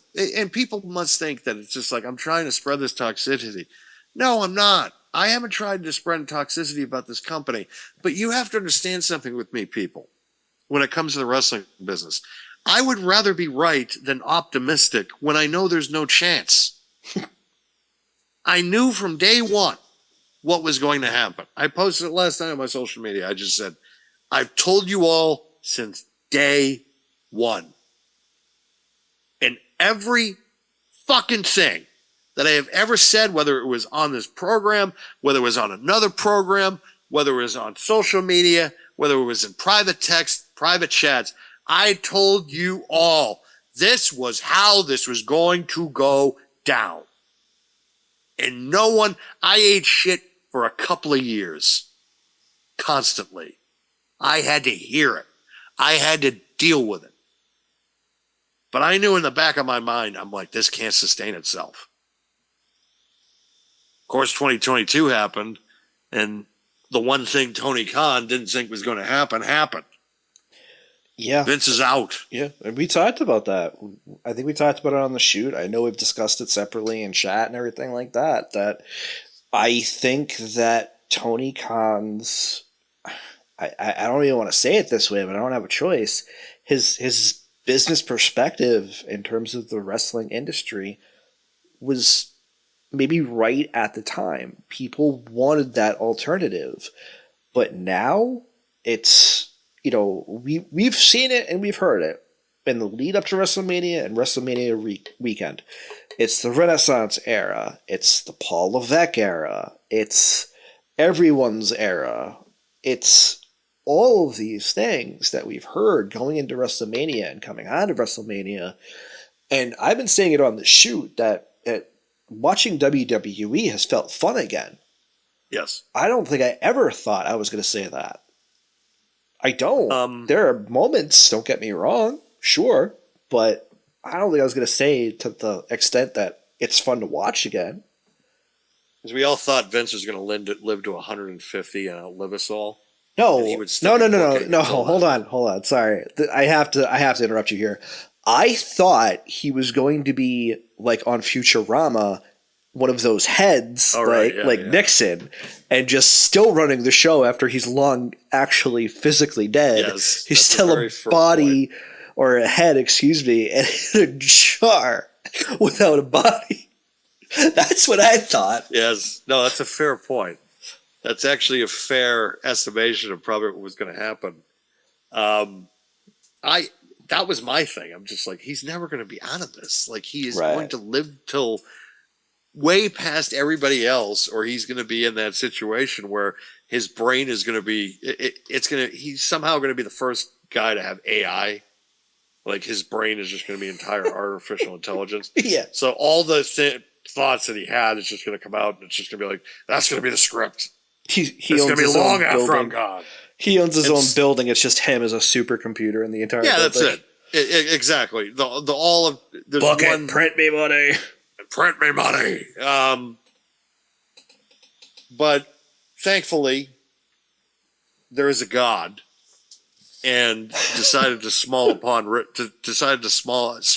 wrestling community, and say, guess what?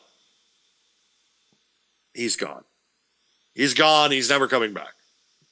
You know, it's like those bells going off. Hallelujah. It really is. Hallelujah. It's like Sunday morning. It's like Christmas morning, and it's just the town bells are just ringing back and forth. And Ebenezer Scrooge opens up the fucking window and he's just like, "You tell me what day it is. It's Christmas, sir." That's every day it's been since he's been gone. Because we don't know what to expect, because we have a competent booker and someone that knows what the fuck he's doing. And here's another thing, too, that a lot of these neckbeards probably aren't going to want to hear, a lot of the AEWites. More wrestling fans want WWE to be good than they do wanting to watch another product. I mean, listen, how many people state left? of fact. 100%. And that's why the next comment here is, how many people left because they felt at that time WWE was not good and they wanted that alternative. Right. I'm going to tell you transparently, it was a lot. It was a lot. But as time goes on, there's come this tribalism now, obviously, because people don't want to go back for whatever reason, because they think WWE is still bad, like you've been saying all along. Let's not get worrying. Yeah, let's not get worrying. But at the end of the day, all I'm going to say is this. Fucking watch it. Yeah. Just fucking watch it. Listen, for those that are going to be like, oh, okay, well, you watch AEW. I do sometimes. Of course. As much as I pain to admit it, I do sometimes. There are a lot of talent I like in that company. I like Will Ospreay. I like Will. I like Kenny. I like Okada. I like Kenny. I like Okada. I like the Young Bucks. I like them when they don't speak, but yes. I like them in the ring. There are other, like, whether MJF leaves and goes to WWE or he stays, I will continue to tune in to watch him because I think he's a phenomenal talent all around. The Devil storyline blew. I totally agree, and I was just gonna say I like Adam Cole except for the Devil storyline. And then, Swerve Strickland's good. I think Swerve is definitely coming to his own in this feud with Joe. Oh, he's been fucking great. And the Hangman one. Yeah, true. That really put him over the top, especially to him fucking with Hangman, because he's. I never understood the appeal of Hangman Page at all. One of the first times I ever saw him on live national TV, he came out and he was wearing maternity jeans, like with butterflies on them. I'm like, this fucking guy is supposed to be one of your top baby faces, and he's coming out in fucking maternity jeans? Are you fucking kidding me? Oh man, this is the badass. Oh, Hangman. Like if you watched Top Gun Maverick, Hangman's a badass. The guy Hangman in Maverick is a badass. Hangman Page sucks.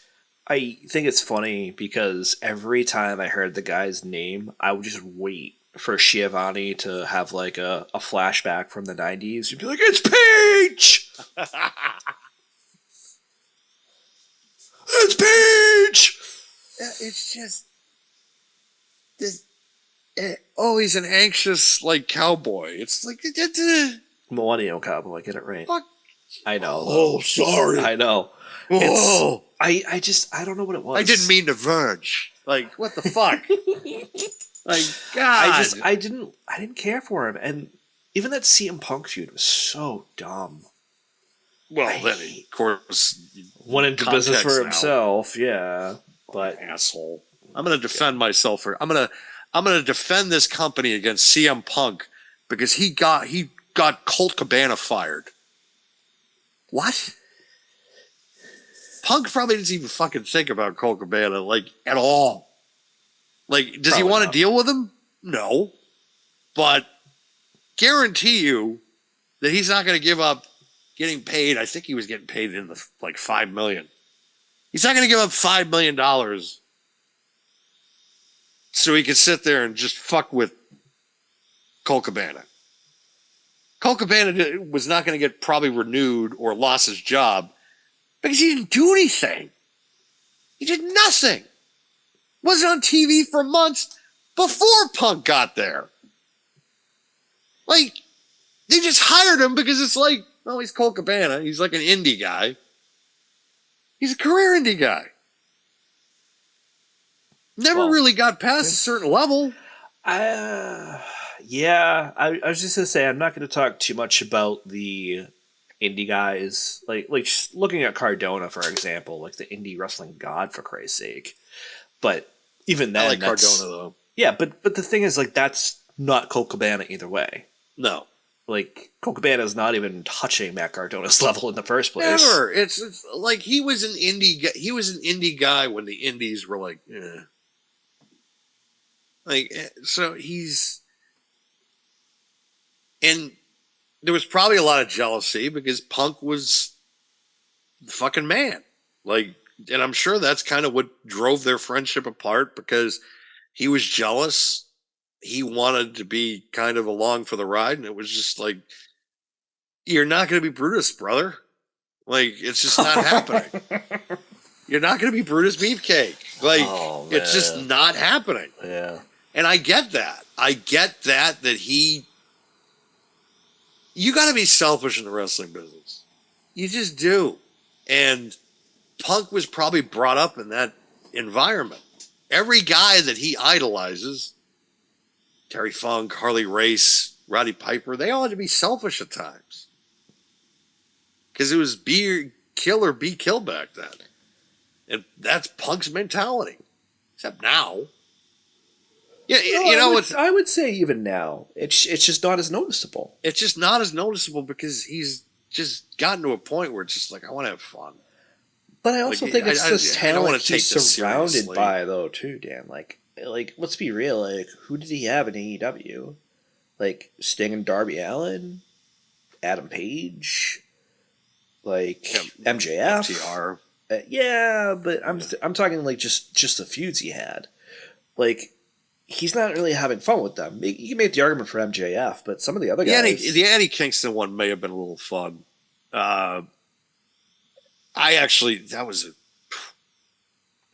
was actually a match I did turn in for when they fought, because that was a pretty good like mini feud. Because Eddie Kingston, I think he's okay in the ring. I'm not gonna say he's terrible. I think he's not okay. bad. He's not bad. I think he's a great fucking promo. He is 100%. Great fucking promo. And we'd probably get along because he's kind of prickly, which I am too. And then we also probably enjoy the same habits. I know we probably do enjoy the same habits. So me and him would probably get along immediately on that end. And he's also a dude that just loves this industry just as much as I do. So there's a lot of guys in AEW I think I would probably get along with. And there's a lot of guys that I would probably get along with. And I'm sure Tony Khan and I would get along with to an extent. And fuck it. Why not? If the guy listens by chance to this show, this podcast, or something like that,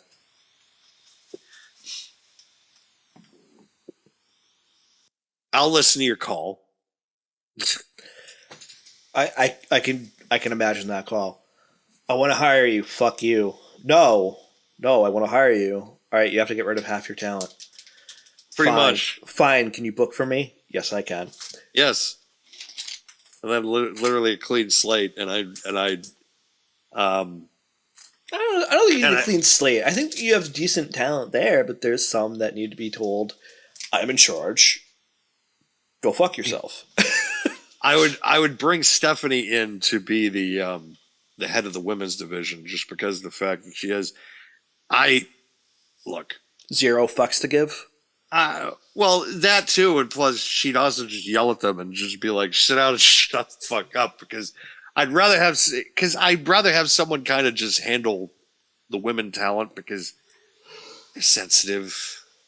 It's just I don't want to. And if it comes from a girl, there's so many things I could say right now. I'm just gonna keep my mouth shut. I don't want to yell at them. Like I don't want to yell and make people cry. Yes, you do. I don't. Yes, you do.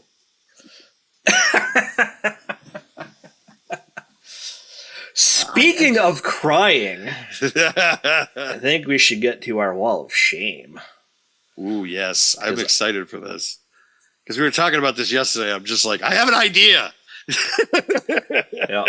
So the wall of shame isn't just, wall of shame, because if it was just wall of shame, it would be a lot fuller than it is right now. So this is a wall of shame of kind of like really bad angles or promotional tactics or just tactics in general to potentially get your company over. And obviously, as you can kind of tell, there's a lot more just given the history of WWE. And I had to take some creative liberty with the top right and Mr. McMahon, redacted, as we call him on the shoot, because he is no longer part of the company. I can't even say this is the character of Mr. McMahon just because it's kind of not. it's kind of not. But No. I think we should actually start there because it's just so funny to me. So when you brought it up and you said the $1 Million Mania, I had forgotten all about this. Oh, God. I forgot all about this. So I went on Google last night to grab the pictures, obviously, for this. And I watched one of the videos and I read about it too, which I did more reading about it than anything, I feel like, but still. And I just hardcore cringed. Hardcore cringed. so bad. Not only is it bad, but the context of him calling the same number multiple times and getting fucking rickrolled was fucking hilarious. And dialing the number wrong in the first And they're place. trying too. to give him. He's trying to give them money. Yeah. Like he's trying to give them actual money, and they're just rickrolling him. I'm like, what the fuck? Like, how is that even possible? He's trying to give you like 50 grand. I watched at this point, and that was only because of the fact that You wanted to win $1 million? I did. Yes, I was really at dire straits at that point too. So I was just like, I really need this to come through. Like, McMahon really needs to call me right now. Like that's what I was thinking immediately in my head. I'm like any minute, like, come on, I've done it. I put up with enough of your bullshit. You can throw me a bone here. That's how I felt. It's just, oh God. Oh, 2008 was just shit. Oh, I hated it so much. Not just wrestling wise, just personal life. Life in general, yeah. Yeah, just life in general blew. I kind of almost have to give him a pass because I understood what this was in response to, because they were losing numbers in the ratings because previous year someone decided, I'm going to kill my family, and it kind of affected the company negatively a little bit. It was a little backlash, A little bit, and yeah. a little bit. And I think the only thing that he was, I guess I'll just have to write a big check, and I mean, nothing really, the only thing memorable about it was the fact that he couldn't dial a phone number. It was like, he's probably used to his assistant dialing numbers for him. Yeah. Like, That and the Rickroll give one, I up this thought, phone. was just hilarious. Get to voicemail, he gets Rickrolled. It was shameful, but at the same time, it was like, it's just fucking Rickroll. Still funny. And that Dude, thing's been going on for like so many years. I literally was going to get a Rickroll, and I was just like, I don't feel like getting copyright strikes. No. So I'm just going to leave it. I don't need Rick Ashley just showing up all of a sudden being like, oh, hey, shut up. Yeah. I get it, though. The thing that struck me was like he could have done a giveaway very easily. Could have been a website deal. You know? Yeah, he could have done anything. And listen, like, not to say this is like the worst of the ideas that he's ever had. Let's be real. I could give you some, and I'm just not going to, because then that's a whole other debate that I'm not going to have. Ugh. But in the context of what this was, it's not a bad idea. It's just the execution went so poorly, so poorly. What he should have done is they should have given like a code word out, and you had to text the code word or Because send that worked so well for them in the past. Well, no, what I mean is that, and then you just do a random drawing at 11:05, and then 11:15 you make a phone call. But didn't they do that? No, he was calling people. No. I don't mean for that. But wasn't there another time that he gave out a code or something like that? I'll have to look it up later because I could have sworn he did. There were a couple of times that they, because they gave away the house 95 for the first In Your House, and then they gave. That's what it was. I don't know. And then there was another one. I think it was Heart and Soul SummerSlam '97. They had like a casket full of money, and you had to watch Raw for the clues. And then you had to send. So you got the keywords, and then you put them, and then you had to get the cut. This is before online back then. This is when the WWE magazine was still big. You had to cut out the mail entrant and then send it back to them. Which, Christ, that sounds like it was in the Dark Ages. It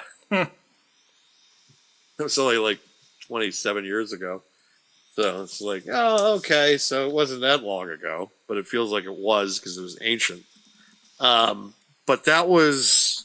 Maybe that's what I'm thinking of then. Yeah, that was... I forgot what the challenge was, but it was SummerSlam Heart and Soul 97. The same one where Brett beat Taker, where Shawn was the referee, and then Austin got paralyzed by Owen for a couple of minutes. Well, how nonchalant you say that. I hate bringing it up. Yeah, no, I know. So do I. Trust me. Couple minutes. Yeah, I mean, like you were saying though, this isn't the worst of the worst. I would say. I don't even know if any of these are. Yes. But yeah, you're right. Like to a point, like you understand it because it's like, okay, they're trying to draw views. Yes. But it's kind of like I said earlier. Piss poor execution. That plus the fact of like what AEW has done this week, and it's like you're going to tune into certain segments and you're not going to watch it anymore. True. And it's not increasing your bottom line, and even if it does, it's if you look at the ratings as a whole and not just per segment, that's still not helping you. You're going to lose as many views as you just gained during that segment. So, one of the other ones here, just kind of going, I guess, from that direction over, is the fake Diesel and fake Razor Ramon.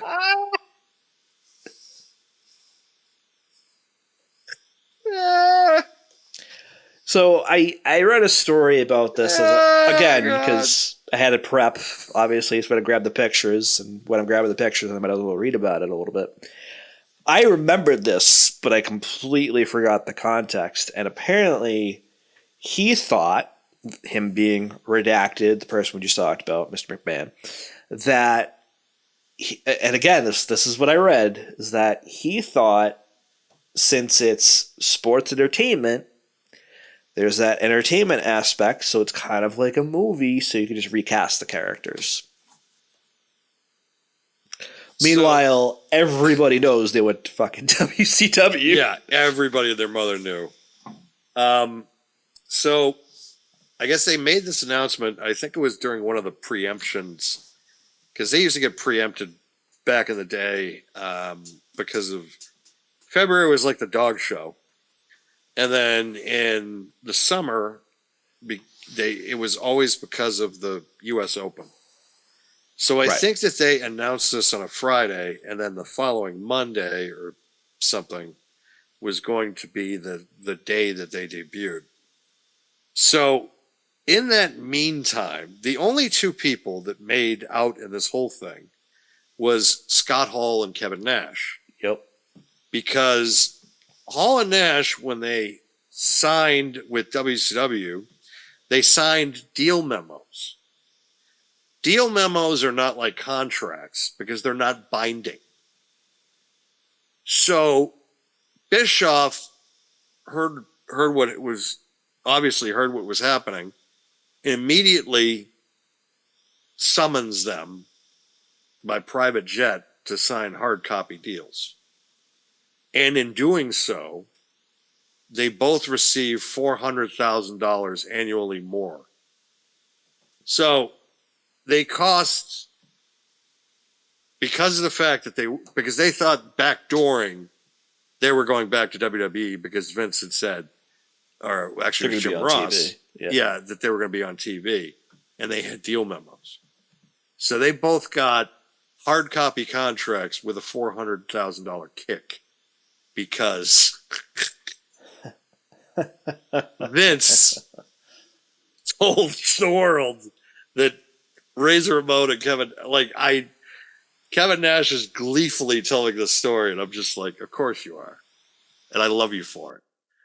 Like, it's just such a smart businessman of just, because of course they no-sold it, like, well, I mean, they announced it. So they're just like, oh. So they just threw $400,000 toward them. They really had they weren't going at all. They were staying in WCW because they were in the middle of this hot angle. It's like, we're not going to fucking leave now. But because WCW is WCW, why they're out of business. Yep. Same thing it's just, I can see Tony Khan falling for that. I mean, listen. Supposedly, he lets his guys wrestle wherever. We've talked about that in the shoot, where it's like John Moxley is probably right now in some bingo hall in Racina or something like that, bleeding with pasta in his head. So who's to say like he can't go back to WWE? Is that part of the contract where you can only wrestle major promotions for AEW, but any other indie promotion? Is NXT then an indie promotion? Like, I'm sure he would fall for something like that. By the way, it makes sense. What's up? They did not contact AEW to use Moxley at WrestleMania. I heard about that. But they did not contact AEW. Yeah, I heard that. I'm not surprised. That would have been mind-blowing if he did. If he fucking walked out... I literally, my jaw dropped because I knew it was going to be Seth Rollins. Like, let's be real. Yes. But I was just like, you had that brief, like, no, they fucking didn't. There's like 15 seconds you're just sitting there and you're like, this is taking a while. I'm like, are they... But the thing about it is, I think the whole fucking building would have started... Like, that... They would have gotten so loud if they came through the crowd and they saw Moxley. Oh, that building would have just fucking went nuts. Absolutely. So, but I was hoping for it for a second. I'm like, that would be cool. But I know it's not going to happen. Yeah, no, I was in the same boat. It was like that 10 or 15 seconds, like you said, where you're like, oh shit. Is he coming? Is it happening? Is this going to happen? And then you just see Roman run by the Rock. And it's like, damn it. It's not happening now. A party is like, oh, this will be special. And then, it's fine. Yeah. But in terms of the context of this, with the fake Nash and the fake Diesel, or excuse me, fake Nash and fake Scott Hall, it's one of those situations where, like I said, supposedly the word is that he thought he could just recast the characters too. Not even counting the WCW aspect of Hall and Nash just making more money all of a sudden because of something that was said on Raw. But I always cringe when I look at that picture, man. That fake Diesel looks familiar. I wonder why. I think I've seen him before. Yeah, I think he's starting behind a mask, if I'm not mistaken. I don't know who the fake Hall was, though. I don't remember that. Actually, that was the peak of Glenn Jacobs' career, his fake Diesel. Like, let's face it. It's not Isaac Yankem. It's not Isaac Yankem. Come on. It was actually Unabomb and Smoky Mountain Wrestling. Yeah. That actually is correct, yeah. I would actually agree with that. I'm sure Jim Cornette would probably agree with you as well. Of course I would! Motherfucker! Oh my God! So, yeah, the next one is BNN, Billionaire Uncle Ted. So obviously, for those that don't know, WCW was the rival of WWE in the late 90s, which was owned by none other than Ted Turner. Ted Turner being the owner of Turner Broadcasting, as Dan had actually mentioned earlier. On this picture, we have owner, just about everything, Billionaire Ted. So this was pre-DX, where DX would go to WCW venues with the tank and everything like that. This was a little bit before that, where they tried to poke fun at Ted Turner on WWE broadcasting. I didn't remember this as much. They brought it up in the Monday Night War Oh, of course, documentary yeah. series. Have you seen that, by the way? I have, yeah. Yeah, I've seen it. They brought it up quite a bit in that. I mean, I remember it. I only remember it now because I'll hear Bischoff talk about it every so often on 83 Weeks. Yeah. And yeah, I guess Ted liked them. Like Ted liked them and kind of appreciated them. Apparently, that's what Bischoff said, which I could see that. But to me, It was really hokey. it really was. It was. And Vince complaining also about his tactics that he was doing. Like he was just complaining to the newspapers and the media of just the pressure that it's like, you just did the same thing that you did a decade previously. He's just going from territory to territory and snapping up all this talent. And he's doing the same thing to you. And now you have to reinvent yourself. And that's why we got the new generation, which It's funny because I was watching that promo Heyman had on him about just that, like the print me money one. yeah, He's like shitting on Vince for like 5 minutes. still one of my favorite promos ever. Because it's the bomb. I mean, shit. It really is one of the best promos ever. But he talks about, Heyman during the promo talks about the fact that, Vince Sr. would never do that, but comes his son eating up all these territories. So the fact that, he's complaining about that at that point, later on is just that much funnier for me because of that segment. But you're right, like that's how Vince built all of this. I talked a few months back with Sheldon Goldberg, who was the promoter of New England Championship Wrestling, and also he's a local guy. And I blatantly asked him because we were talking quite a bit about the history of the industry, because he was also featured on the Unreal Story of Professional Wrestling, which was a documentary that was on A&E in the late 90s that kind of gave me a real good history. And it's available on YouTube. I suggest any young or novice wrestling fan, or even someone that kind of wants to know everything from like the very, very beginning up until 97, 98. Then you'd get really kind of a good history of everything that led into pretty much the 20th century. The fact that I blatantly asked him, I said, if it wasn't Vince, would somebody else have done it? And he says, yeah, because of the rise of cable. It would have been somebody else if it wasn't for Vince. But for Vince to go out publicly and say that this man, it's a millionaire up against a billionaire, mind you. Like, and he had more resources. And Ted was also fucking brilliant because he invented CNN. Yeah. The concept of 24-hour news network. And he had balls because of with Turner Classic Movies. I remember seeing he created quite a controversy at one point because he was going to colorize Citizen Kane.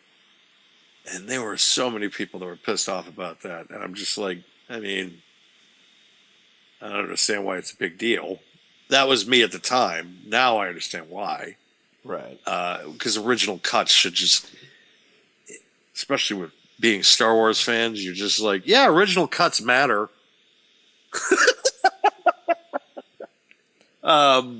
That's a whole other topic for a whole other show. Another day, folks. Yeah. Even though I still have like a Blu-ray box set of it because it's just like I want this in 1080p. Fuck it. Like, what am I gonna do? Watch this in fucking standard definition? Kiss my ass. I mean, listen, I'm already working on the other show. It's probably going to be about stuff like that. So stay tuned for more news on that. But yeah, whole other topic. But now we have this whole thing where it's like, well, I'm just going to mention my competition. Vince, you never did before. The fuck you doing? Why are you bringing them up? And it's like this concluded, and then 2 months Scott Hall debuts for WCW. So it's like you almost kind of force that happening because now they're just like, all right, well, we'll just pay a lot more money, but we'll get guys that are really important to your crew because Scott Hall was multiple-time Intercontinental Champion as Razor Ramon. Diesel, Kevin Nash, was just WWF Champion for most of 95. So now those guys are going to your competitor and you just acknowledge your competitor because you just shit on the fact that your biggest star of the previous decade is old. And also your other biggest star of the previous decade is also old. And then you make fun of Mean Gene Okerlund. And then you have Vince Russo in the first skit talking about like, you know, how has-beens from the 80s. And then Macho Man had to, or the Nacho Man had to tell everybody, hey, I started in the 70s. Like, it's just, did it have its moments of being funny? Yeah, but it wasn't, it was more for schlock. It was like so bad it's good. And it's just, it just represented a time where Vince was just really grasping at straws to try to figure out how to beat him. And just like, oh, I'm going to spoof him. It's like, for what? Mind you, he turned the tide 2 years later, but this did not help at all. No, it didn't. At all. And it just, I feel like it just acknowledged the fact that, hey, there's another competitor on Monday nights. Like, go check them out. Well, I mean, listen, we've talked about this on the shoot, especially. I feel like we've talked about it on here too, depending. I know for the Halloween episode, I feel like we did too when I was on for that show. But literally at that point in like later 97, going into 98, WWE had already turned that corner. You know, you had guys like Brett that, yes, he left, but still starting 97 into 98, he was still there. You had guys like Austin, like Shawn Michaels. You had new up-and-comers. You had The Undertaker as well, obviously. You had that engaging storyline bringing Glenn Jacobs, as we just talked about, him, as Kane. And you have a lot of compelling storylines there. WCW was very similar to that, going into that same kind of time period, maybe slightly before, because growing up, being in my early teens at that point and watching that, literally, and I know you and I were on the same boat because we've talked about this, hence the segue, we watched both. You would be flipping back and forth, back and forth, back and forth, like all night. Yep. And looking at some of the perspectives, I already brought it up, like the DX thing. You bring up DX in the terms of bringing up WWE at the time, WWF, as we all know, and bringing something like this whole Ted Turner thing. It's like night and day. Like, this was hokey. The DX thing was funny. And that disconnect is like, this was kind of cringe a little bit. And it was hokey, where the DX thing, as I said, was funny. But the thing about Ted Turner that I want to say real quick is that you mentioned he was smart. He was smart in the aspect of the CNN, in terms of TMC and stuff. But the one smart move that he decided to make with WCW was to give it to a guy that knew less about wrestling and more about television. Oh, yeah. And that was Bischoff. I will die on that hill any day. Oh, 100%. I will die on that hill any day that Eric Bischoff made the business better. Because he made that company relevant. He was the only guy to do it. The only guy to make that company relevant. And the only guy ever to take down WWF. Even though it was for a short while, he still did it. It was under his leadership. Yeah, that's the name of the podcast, 83 Weeks. You can sit there and say whatever you want. You can sit there and say, okay, he didn't have sustained success. I don't think that company was ever meant to have sustained success because they never wanted it to be on there. They hired him pretty much so that way they could find a reason to get rid of it. And he outperformed. He overperformed their expectations. Yeah. Yep. And yeah, he could get away with shit because he was bringing in high ratings. But as soon as the AOL Time Warner merger, that's when things started to hit the fan for them. But I'll say this, because I always hear the comparison between WCW and AEW. 20 years from now, are people going to be wearing anything from AEW with their logo on it? Like anything, like any of the talent and stuff like that? Because we're coming up on 30 years and like 2 years of the NWO. How many people do you still, how many people do you still know? If you go to a show, or you just see people out in public, like a gathering of wrestling fans, and still one of the top sellers on WWE Shop every year. Still the NWO. Yep. It's coming up on 30 years. And that's the impact that I still remember the tweet that he made on the 25th anniversary of that. He's just like, "You're welcome." 2 words. And,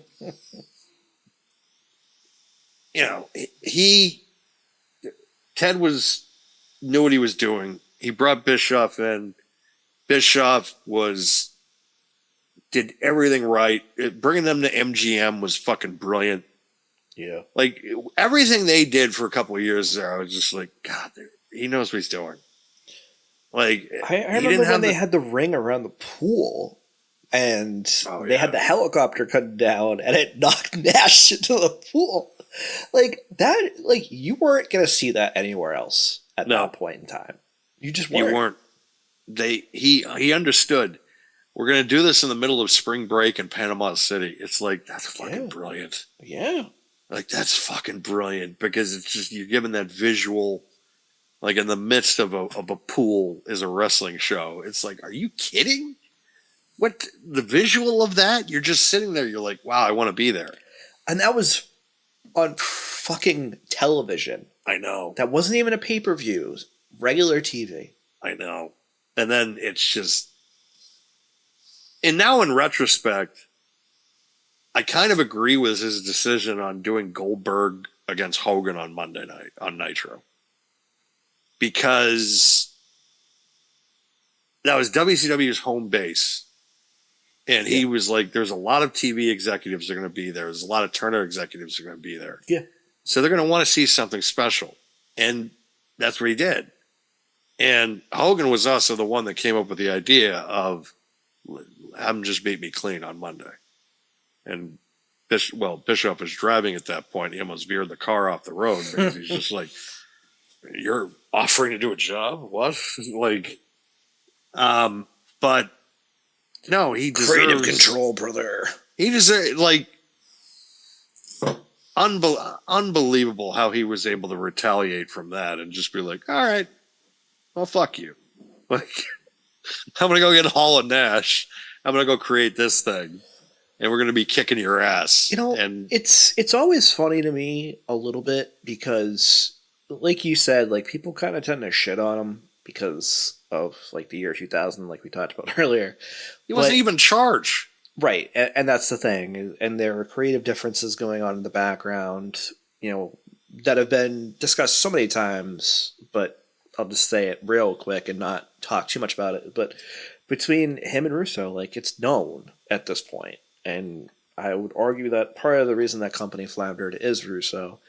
But I will say this about Bischoff, and I'm pretty sure I've had this conversation with you, but I'll just bottom line it in one sentence. It's more of a question, again, rhetorical. If Bischoff was so bad, why did Vince hire him after? Absolutely. Just for those that want to shit on Eric Bischoff, that's my argument. I mean, he didn't last long, but at the same time, I don't think anybody would have, because it's just... At that time, no. No, because working for Vince back then was probably just like, it's a week-to-week thing. At that point, yeah. It's just I don't even fault him for it. It's like, you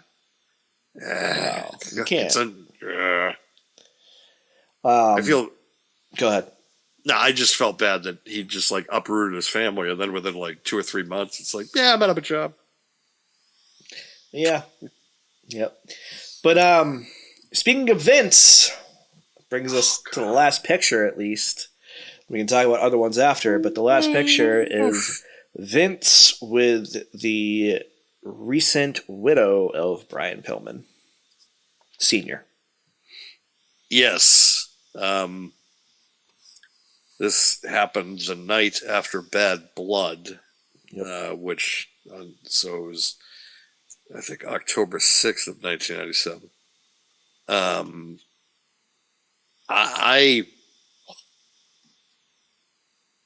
I even at 14 years old, I was watching this. I'm just like, are you fucking kidding me? Like, her husband just died. Well, the only thing I'm going to say is he obviously learned his lesson because he never did it again. Did he? Did he interview Vicky Guerrero? Did he interview anybody in the Benoit family? Granted, it can't be her, but, you know, still. Did he interview... who was the other one? I just had it on my head. Because... Martha Hart? No, because he was... Yeah, exactly. Exactly. So, in terms of interviewing family members, I think he learned his lesson. Did he learn any other lessons? Probably not. Probably no. He,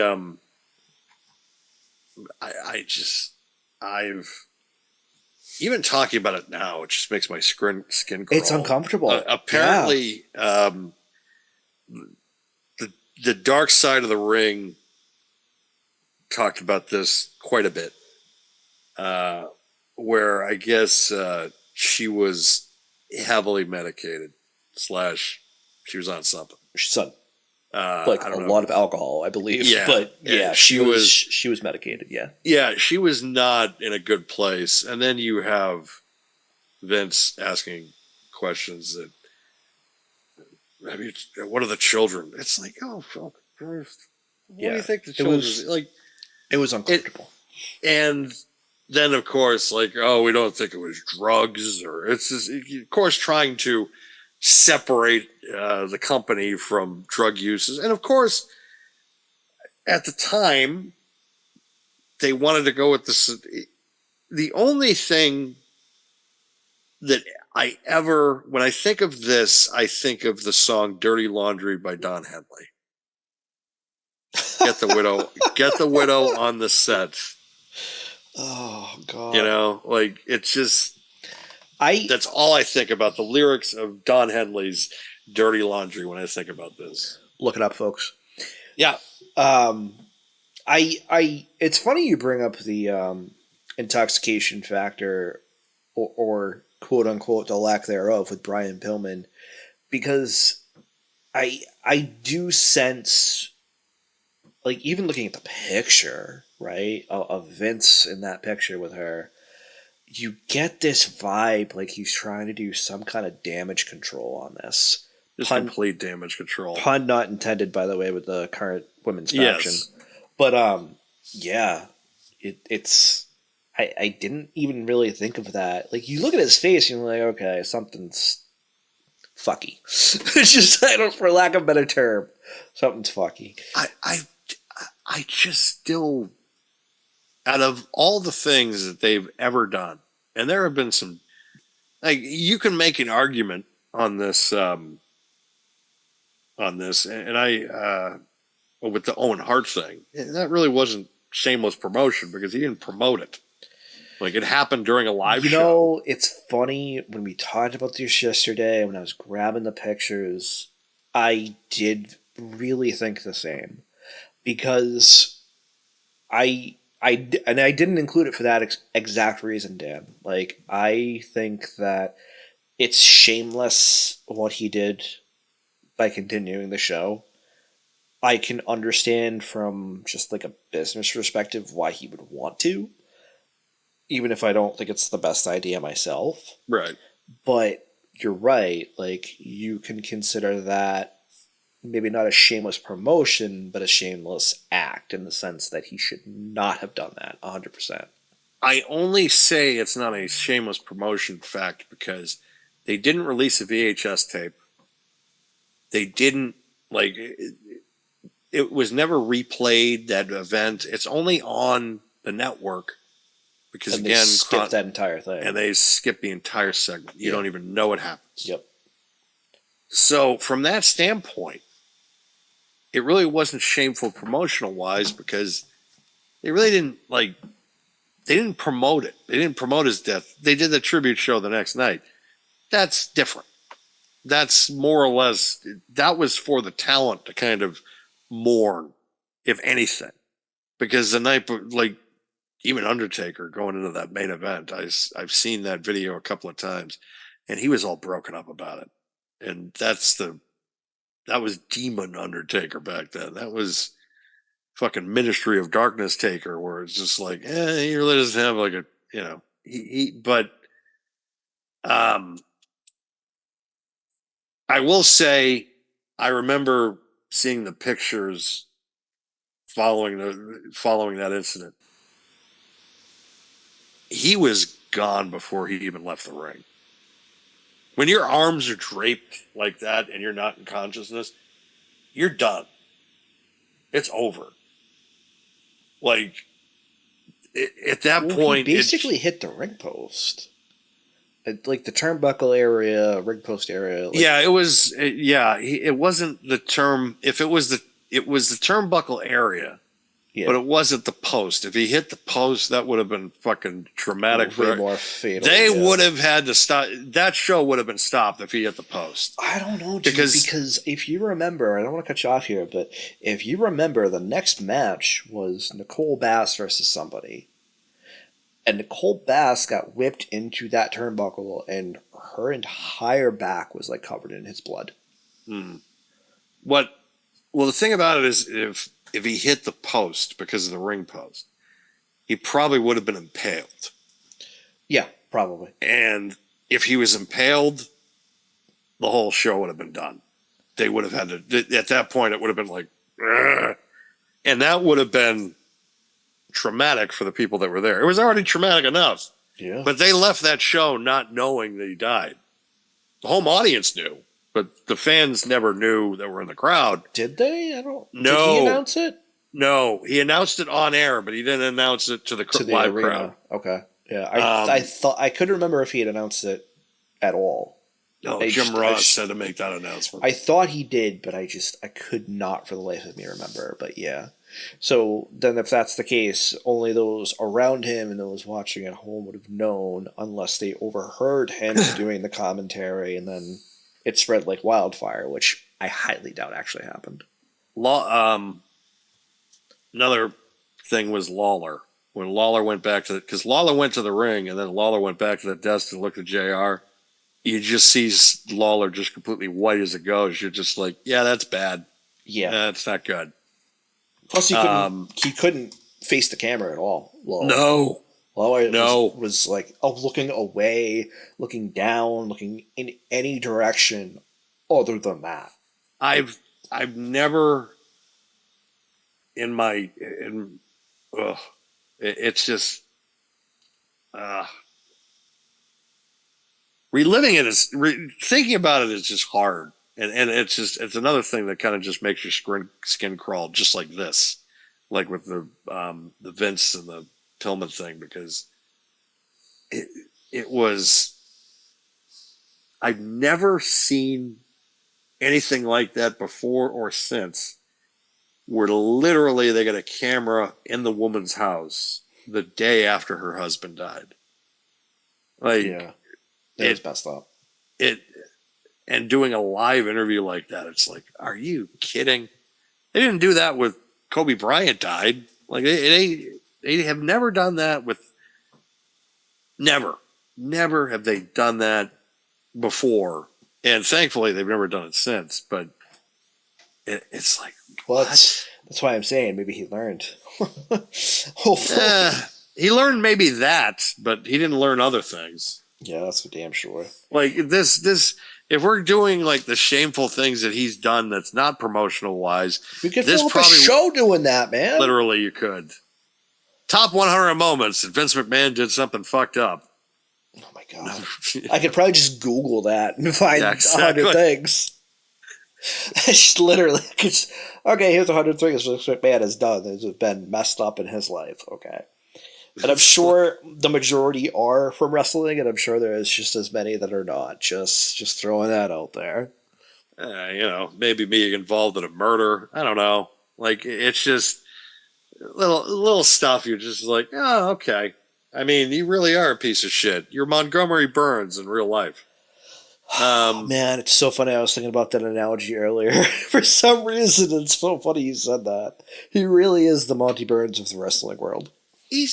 And Smithers is Kevin Dunn. Like, it's just. I would have said Johnny Ace, but yeah.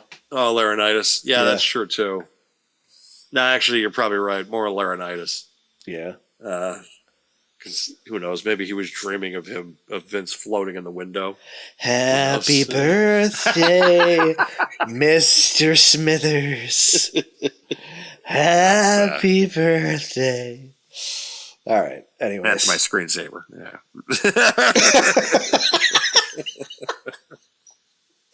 Oh, God. I forgot about that part. Simpson.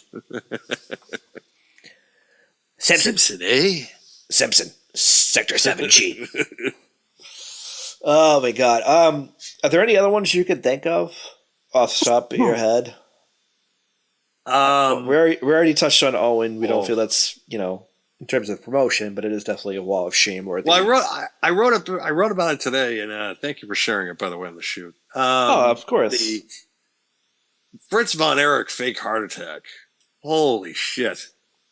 Oh God, was this bad? So World Class was one of the hottest wrestling promotions in the country in like 82, 83. It really was on the cusp of breaking out. Being like one of the top national promotions. They had great syndication. They were internationally known. I mean, people in Israel were watching the show. Like they were watching it in Palestine, and they were watching it over in Israel. And because there's always conflict over there. The running, I don't know if it was a joke. They said it jokingly, or if it was real, that they would actually stop fighting for the time that World Class Championship Wrestling was on, and then they would continue afterwards. That's I've heard that before. I don't know if that's legitimate or not, but they were very big in the Middle East. In '84, David Von Erich died, which was of course, Fritz's son. And '86, their top heel, Gino Hernandez, dies. '87, Mike Von Erich, one of Fritz's sons again, dies. And within, I think, 7 months of that, 7 or 8 months, Christmas night, 1987, he gets in a conflict with the new formation of the Freebirds. He gets taken out of the ring helped out of the ring by Kerry and Kevin Von Erich. He collapses in the aisleway. And he is taken to the hospital by ambulance. And going into 1988 on the weekend programming, local news was also covering at certain points. But so you would watch World Class TV, right? And if the tickets were not selling well enough, they would report that Fritz is gravely ill. His condition has gotten worse. And if the advances were doing well, they would be like, Fritz is doing much better.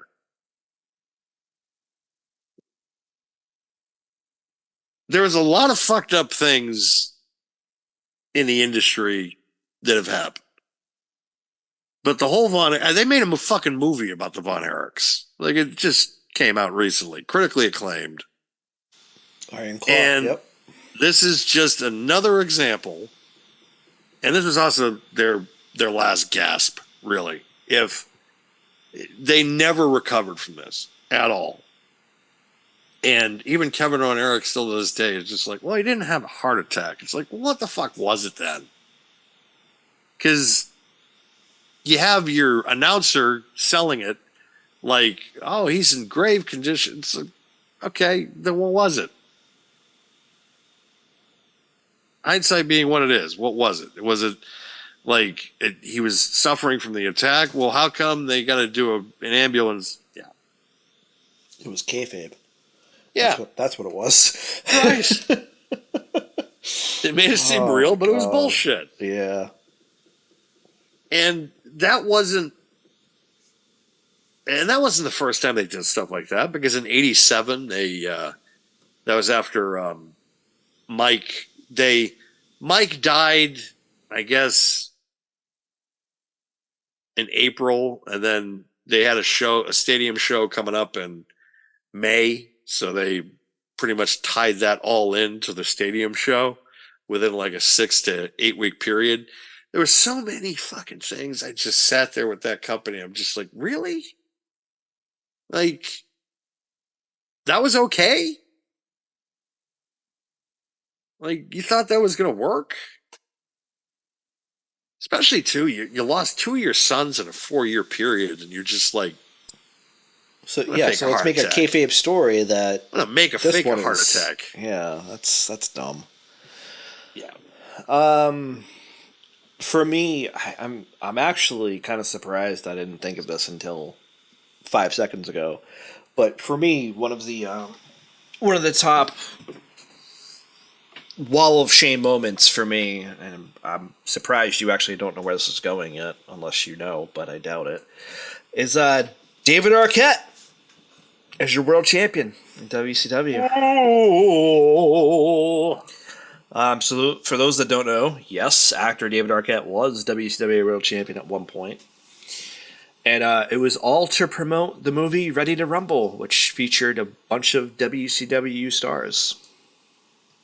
I had to explain this to Stephanie one time. I remember that story. We were talking, yeah, we were talking about like the Scream movies, and then all of a sudden she's just like, "Yeah, David Arquette was in it." I'm like, "Yeah, former WCW champion David Arquette." She's like, "What?" I'm like, "Yeah, he was world champion." What?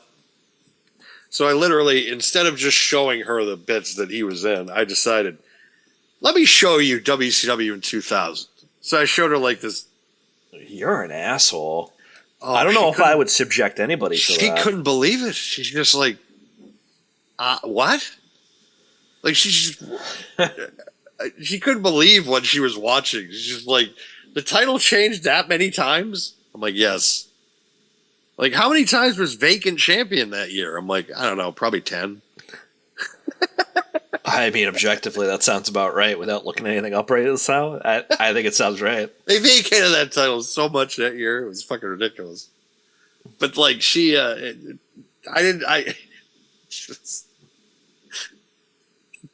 he brings up David Arquette, and I'm just like, here, let me show you why this year sucked for them. Did you then? Did you have her watch the movie after? No.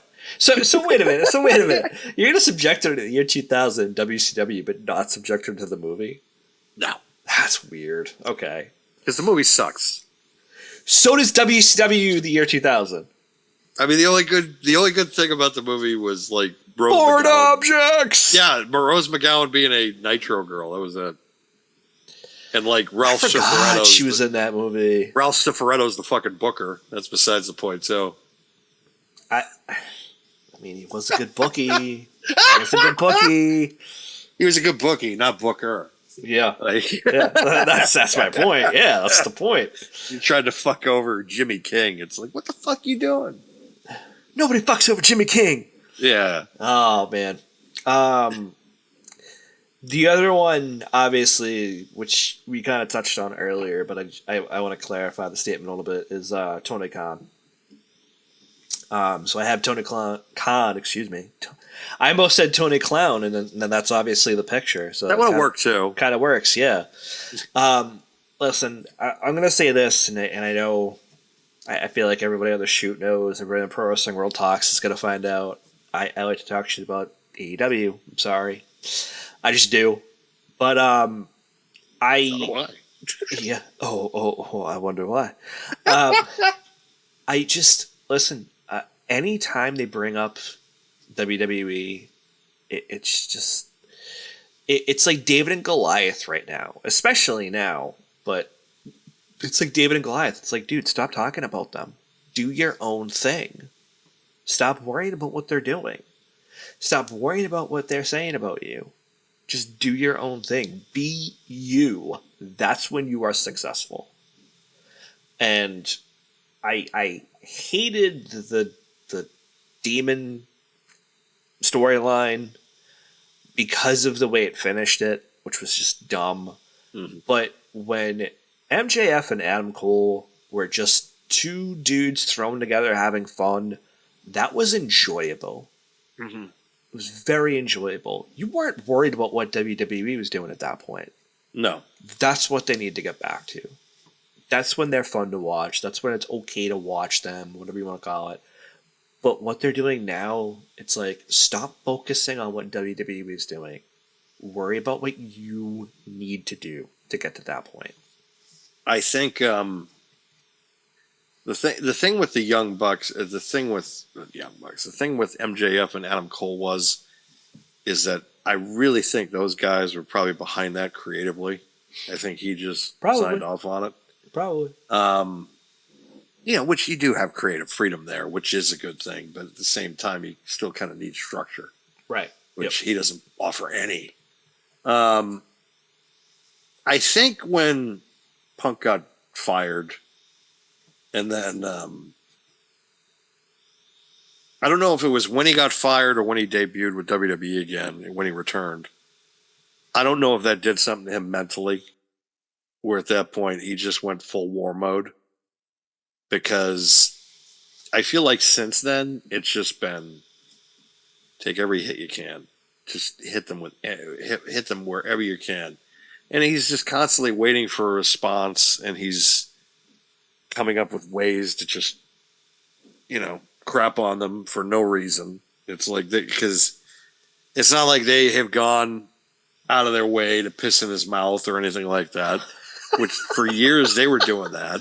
Oh. Like they constantly, like when they were rolling they were shitting on them constantly. Yep. Constantly. And they had a right to. I'm not going to say they didn't. They had a right to puff their chest out a little bit. They had a right to think that they were. I'll admit they made the business better. I think for talent to get paid. I think for being able to push, not Vince, but I think with Triple H, he kind of knew it was just like, well, we really got to start pushing the envelope because look what they're doing on the other side. I think Triple H has a vendetta against Khan now because he almost took NXT from him. The original concept of NXT did get taken from him. But I don't know if that's his fault. Because you have to realize, too, that he was also sick right around that time where he left, too, and stuff. That was when Vince finally made the move and the switch. Right. But the thing with NXT is that I'm sure Vince was pissed when they lost to AEW that whole time because he felt like he probably got embarrassed and also felt like that his way is not working at all, which to me is kind of bullshit. Only because of the fact that, of course, the new kid in town is going to do better for a while, no matter what. And NXT was the new kid, and I didn't expect them to beat him as badly as they did sometimes, but they did, and I fully expected that. And Triple H didn't have the capacity nor resources Or backing. or backing from Vince to be like, can I get John Cena for the week? Yeah. When he was running things, that's when he finally decided, well, I'm going to put all these guys on for this Tuesday show because I want to prove to them that I can beat them head to head, and he did. Oh, yeah. He destroyed them. It wasn't even close. Yeah. I mean, listen, did he have to bring in John Cena and Cody Rhodes and a bunch of other people to do it? Yeah. But who fucking cares? When you've been just get beaten the shit out of by a fan base that has brought so much toxicity to the wrestling industry, just because, and their gatekeeping and just the way that they treat people because they don't know who this random Japanese guy is that just showed up. You should know who that guy is. No, fuck you. You should take a shower. Like, go touch grass. Yeah, exactly. Go touch grass or take a shower somewhere. I mean, listen, to your point though, and I think it's just such a great point to make given what we were discussing earlier. It's kind of funny almost in a sense, but these fans that you're talking about are very much doing that. And meanwhile, me being this casual fan, so to speak, just rhetorical argument, obviously, I don't care who's like this hottest prospect out of Japan, which I already know who, and she signed with WWE this week. And even in saying that, right, like, there's other guys like Okada that have come out of Japan, but there are still that subset of casual fans that I'm speaking to that don't know who he is, that don't know who Will Ospreay is, that don't know that Kenny Omega spent time in Japan, or that Finn Balor spent time in Japan, or that Cody Rhodes was part of the Bullet Club even. And that should not then in turn be used to retaliate against that casual fan, and then to say, well, you know nothing about wrestling, or that, oh, you're an e-drone because you don't know that Okada exists, or anything under the sun. Like, enjoy wrestling. Like, just stop talking and enjoy wrestling. And if you want to talk shit, like, talk shit to people that know what you're talking about. If somebody doesn't know what you're talking about, let it go. Leave them alone. Exactly. And that's why your audience hasn't grown. That's why you're stuck in the mud. That's why your attendance is going down, because you pushed them away. You pushed away the casuals. You pushed away these people that they wanted to give you a chance, but because of one reason or another, because they didn't like what you were doing booking wise, they didn't like the talent who you were using, they didn't like whatever it is, or the fact that their fans just, they're not good. They're not good people. I don't want to go to a wrestling show and feel like that I have to be, what's the word I'm looking for, on guard, or just more or less just having to think about what I say and my opinions, and it's just stupid. When I go to a wrestling show, I want to be able to have fun. Yep. I went to the original ECW. Half those fans, if they went to an ECW show, probably would have got pickpocketed already. Or But, punched in the face, but yeah. they would have got dropped. They would have got fucking dropped hard. Not also by adults, probably like 12-year-olds that were the event. They would just fucking punch them in the face and then take their money to go buy beer with it. Oh my god, yeah. So the true. 12-year-olds all have fake IDs because they're in Philadelphia and they have no jobs. Oh, I was just thinking they go ask their parents, but yeah. Either way works. Yeah, exactly. But yeah, aside from that, do you have any other ones that you could think of off the top of your head? You know, HLA. Okay. Like that was one that just came to mind. I mean, I think only because the only reason I brought it up is because of the fact that 3-minute warning came out and ruined it. It's just like, well, that sucked. Yeah. Then the Billy and Chuck wedding was, even though I didn't mind. Actually, surprisingly, the Billy and Chuck wedding, Glad was behind it. But Glad got pissed when they turned it into a sham. Like when they had Bischoff come out with 3-minute warning. Why is 3-minute warning always involved in shit like this? What the fuck? It's like a tremendous. That was a pretty good reveal, though, when all of a sudden Bischoff says 3 minutes, and you're just like, wait a minute. So I have to cut it. I'm sorry. So I looked up HLA because I completely forgot. Okay, like yes, and then as soon as I saw what it stood for, I immediately remembered. But so I Googled it. Okay, I like as I'm letting you talk, I Googled HLA. So on Google, it gives you those suggested searches or whatever. Mm-hmm. One of I'm sorry, I have to read this. One of them is does Sonya Deville still wrestle? That is so wrong. Even if it's accurate, it's so wrong. It's just so wrong. Google, you're not right. You're not right. You're not right, Google. You're 100% right, but you're not right at the same time. But you're not right. Oh man. I remember when she was doing photo shoots with like Mandy Rose. Everybody was just like, "Go on," like. Yeah. Actually, when she had the home invasion, Mandy Rose was there that night. Was she? I didn't know that. Yeah, and of course, a bunch of us were just like, "Oh, I bet she was." Sonya, I'm sorry. We love you. Yeah, I love you, Sonya. I'm not trying to, and I'm not trying to, I kid, of course. You know what's another one that I don't think it's really a tactic to gain views per se, but you talked about one of the Von Erichs, and ironically enough, I don't know why this one popped into my head. Probably because I'm just a big Dustin fan.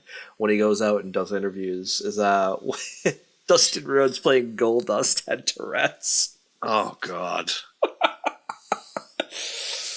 that was just fucking comedy. It was, but it was so bad, man. Especially when they did especially with Triple H. He did the one with Triple H and Ric Flair. That was hilarious. With and Booker Triple T H talking about the match. laughing his ass off. Yep. you could go through the cockles of your heart.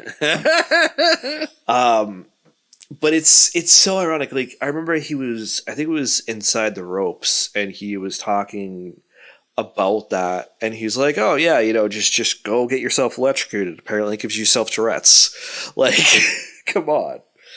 But that was just another one that popped in my head. Obviously, not so much in terms of promoting, but think about it a little bit. But Yeah, there are just so many that I'm sure we could probably think of if we gave it more time. But I'm just like, oh my god, like some of them are just bad. Yeah, some of them are bad, and sometimes shameful promotion though also works.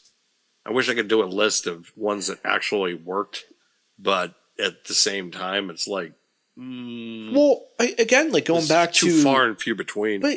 But hold on. So going back to Ted Turner for a second, I brought up the DX thing where they bring in the Tank to WCW. I don't think that's that bad. It's not great, but it's funny. And No, I you're think right. that was. I don't consider that shameful. I don't either. Like I consider that more or less just high, like kind of schlock and like high end comedy. Okay, I got one. WWE Studios.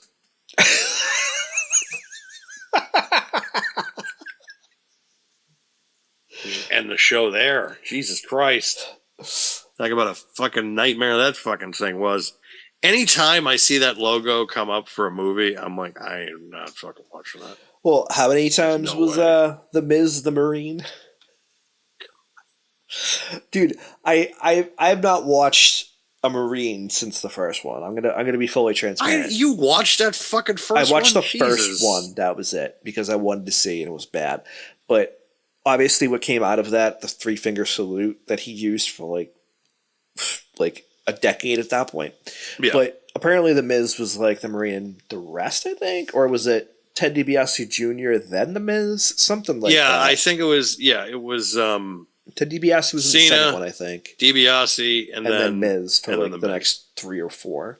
But apparently, the last one has like so many cameos that I was just like, I'm done. Yeah, I'm I not even heard gonna Shawn watch Michaels this. and Becky Lynch were in one of them.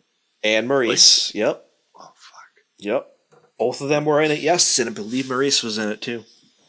It's just like it's funny when I see Shawn Michaels in like movies and stuff. I'm just like, this is weird. I'm like choking my freaking microphone right now, just thinking about it. Hold on, the Marine. We're gonna look this up because Shawn Michaels' best role was him in Baywatch. That was his best movie ever. I mean, best acting job ever. Well, surprisingly, that's the same for Macho Man. Oh, come on, Spider-Man. Come on. Oh, I forgot about Spider-Man. I'm sorry. You're right. I retract my statement. So his second best. Spider-Man does whatever a Spider-Man does. All right, where is this? The Marine. All right, I have to look at the Marine Phil series because I'm not seeing it. Where is it? Come on. Where's the cast? Yep, there's Cena. I don't care. Okay, so I think it's this one. Let's see. I popped open the last 2. So we had Marine 6, Close Quarters. Yep, this is the one with Shawn Michaels and Becky Lynch. So the last one they did. I don't see Maurice, but I know she was in one of them as well. Number 5, Battleground. Okay. Apparently, Heath Slater, Curtis Axel, Bo Dallas, and Naomi were in number 5 as well. Good Lord. So, yeah, this just got stupid. Is this person? No, that's not a wrestler. Okay. So have there been 5 Marines? There have been 5 Marines. So that is the same amount as the Death Wish series with Charles Bronson. How dare you? There have been 5 Death Wishes. How dare you? What? Just don't put that in the same sentence as the Marine. I can put that in the same sentence as a Marine. because there's been actually 3 good movies out of that. 1, 2, and 3. Not Marine. No, but I Death know. Wish. Death Wish. Yeah. 3 is one of the best movies ever. Like, Death Wish 3 is amazing. I don't give a shit what anybody says. I haven't seen those movies in years. I have some of them on Blu-ray. So hold on. So I obviously I'm talking about the Marine, but let's look up WWE Studios while we're on it, because obviously there was some shit there, man. So they obviously produced like documentaries and stuff. So So we can't really knock it too much. So I'm on Wikipedia. So the first paragraph is, before the formation of WWE Studios, they produced the 1989 film No Holds Barred featuring Hulk Hogan. Amazing. Yeah, that was actually okay. So then there was, in 2008, they changed the name of the studios, which I'm not... Okay, I'm sorry. So 2005... Yeah, no comment. So 2005 was The Condemned with Steve Austin. The Marine... Not bad. No, I went to Condemned. The Marine with John Cena. Yeah. And Good Night, which I didn't know was the original title of See No Evil, starring Glenn Jacobs, a.k.a. Kane. A.k.a. Vic Diesel. A.k.a. Vic Diesel. So then, as I was saying, 2008 they changed the name to Studios. They signed a deal with 20th Century Fox that Fox received 2 WWE that they get 1 theatrical film and 4 straight to DVD. So I guess those were all the Marine movies after the first one. Pretty much, yeah. So we have first film that would not feature a wrestler was That's What I Am, starring Ed Harris as a school teacher accused of fondling children. Oh, Randy Orton was in that too. It doesn't say that. It just says not feature a WWE wrestler. So if that's the case, that's misleading. They're lying, because I could have swore that Randy Orton was also in that. Hold on. Which is weird. Ed Harris and Randy Orton in the same movie. It's like, what? Ed Harris looks like a dweeb in this movie. Yeah, Randy Orton is in this movie. Okay, so I'll go the papers if I have so to. somebody That's lied. one of the lines in there. Somebody lied.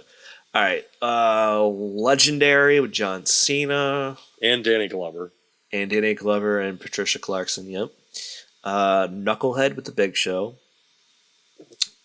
Big Show was also in movies prior to signing with WWE, even as in WCW.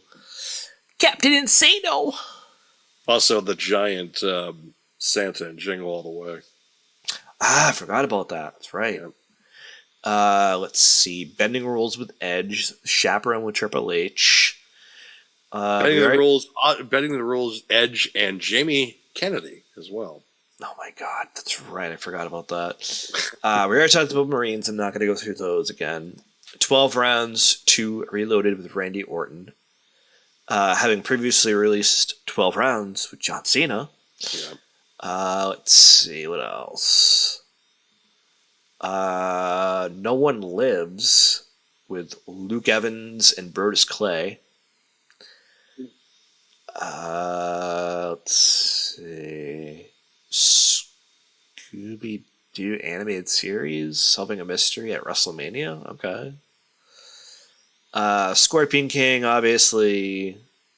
Hulk Hogan decided to start a comedy called Killing Hasselhoff. Let's obviously like all these rock movies. Jingle All the Way, to star Larry the Cable Guy and wrestler Santino Marella. Oh, God, that sounds fucking terrible.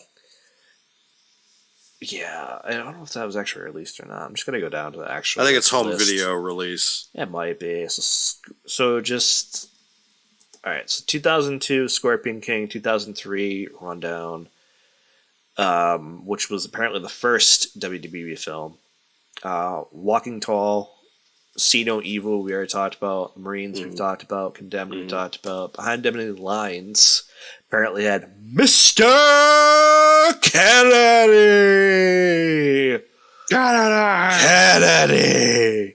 12 rounds we mentioned. Legendary, I think we mentioned. Knucklehead, we mentioned. Chaperone. Triple H, we mentioned. Inside Out was another one with Triple H. The Reunion with John Cena. Oh yeah, I vaguely remember that. I do remember Inside Out. Michael Rappaport was in that. I think with like Parker Posey. I think you're right. Yeah. I don't remember. I never actually saw the movie, so I do remember a lot of these I haven't seen. Dead Man Down with Wade Barrett. The Call with David Otunga. Colin Farrell was in that. With which one? Colin Farrell was in Dead Man Down. Okay. And also in The Call, Halle Berry was in that. Huh. Okay. Yeah. She was a 911 dispatcher. Okay. No One Lives. I don't know if I said that one. With Burtis Clay. I think I did. Yes. There's like a bunch with no wrestlers. I'm really just going through the ones with wrestlers now. Christmas Bounty with The Miz. I also think that it was probably like a made for Hallmark movie channel, but I think Paige was also in that as well. It doesn't say. Yeah, it doesn't say, which is weird. So maybe she wasn't credited. I don't know. Leprechaun Origins with Hornswoggle. I actually have the Blu-ray box set of the Leprechaun movies. I think it was $9 one time on, and it's like 12 movies. It was like $9 on Amazon. I was just like, yeah, why not? It's pretty awesome. See No Evil 2, Jingle All the Way 2 with Santino Marella, Vendetta with Big Show. Yeah, I'm not going to go through that one. 12 Rounds 3, Lockdown with Dean Ambrose, apparently. With Dean Ambrose. Condemned 2, this time with Randy Orton. Santa's Little Helper with The Miz, Paige, and Maurice. Okay, that was the one I was thinking of. Yeah, I was going to say. Countdown with Dolph and Kane and other cameos. That's all it says. Interrogation with Edge and Lana. That's a weird coupling. Incarnate with Mark Henry. Eliminators with Wade Barrett. Resurrection of Gavin Stone with Shawn Michaels. Pure Country, Pure Heart with Shawn Michaels. Armed Response with Seth Rollins. Killing Hasselhoff, I mentioned earlier, had Hulk Hogan, but it also had the Iron Sheik. We've already talked about the Marines. Blood Brother with R-Truth. Fighting with My Family, which was The Rock, The Big Show, Sheamus, The Miz, and Selena Vega. Vince Vaughn was also in that. Oh, that's a movie about family. Go figure. Buddy Games with Sheamus. I'm curious about this one. Apparently it's on Netflix. I think Nick Frost was also on that one too. Like that had a very interesting cast. It was about Paige's life. Oh, that's right. I do remember this one then. Yeah, okay. And what's her face was the mother. She played Circe in Lena Headey. Yeah. This one sounds interesting. I'm a little curious about it. Apparently it's on Netflix. It's I'm going to read the actors in it first, or quote-unquote actors. Sheamus, The Miz, Kofi Kingston, Beth Phoenix, Mauro Ranallo, Bab Batunde? I'm never going to try to pronounce this next one. Keith Lee, Mia Yim, Otis, Renee Young, and Corey Graves in the main event. Don't even know what that is. Yeah, me either. Escape the Undertaker is here, so that was for that was a Netflix exclusive, I think, with the New Day. It was Undertaker and New Day. Yep. Rumble with Becky Lynch and Roman Reigns. Okay, I don't know what that one is. And then those are all the movies. There's other ones for like TV shows, which that's gonna be actually not that long of a list. So fuck it. Andre with Andre the Giant, also called Under the Giant. Oh, that was an HBO movie with Bill Simmons. It was, yeah. Yeah. Ms. and Mrs., the TV show, The Big Show apparently has The Big Show. He had a sitcom on Netflix Yeah, that's for a season. That's just weird. Fight Like a Girl with the Divas, WWE Legends. I'm not going to go through because there's way too many listed there. Probably Those are the ones with A&E, yeah. Yeah. Most Wanted Treasures, which is usually A.G. Francis, along with cameos with obviously the stars that are highly. Well, not Triple H. Not and anymore. He got fired. Yeah, it doesn't say that, but whatever. it just says the show dates. Corey and Carmella have their own show on YouTube. WWE Evil, WWE Rivals, Smack Talk. The newest ones this year, which I think are the better ones to talk about, is Lovin' WWE with Bianca and Montez. WWE Next Gen, which apparently is on the Roku channel with John Cena. Yeah, it's on Roku, yeah. And then other ones being, the most recent documentaries about Bray Wyatt, which I'm sure have cameos by a lot of people. So, I mean, listen, there are a lot of decent ones here and a lot of ones that you can make an argument for, but just looking back on those, early 2000s to, 2009 or so, some of these were hokey. Oh, yeah. That's why I even brought it up.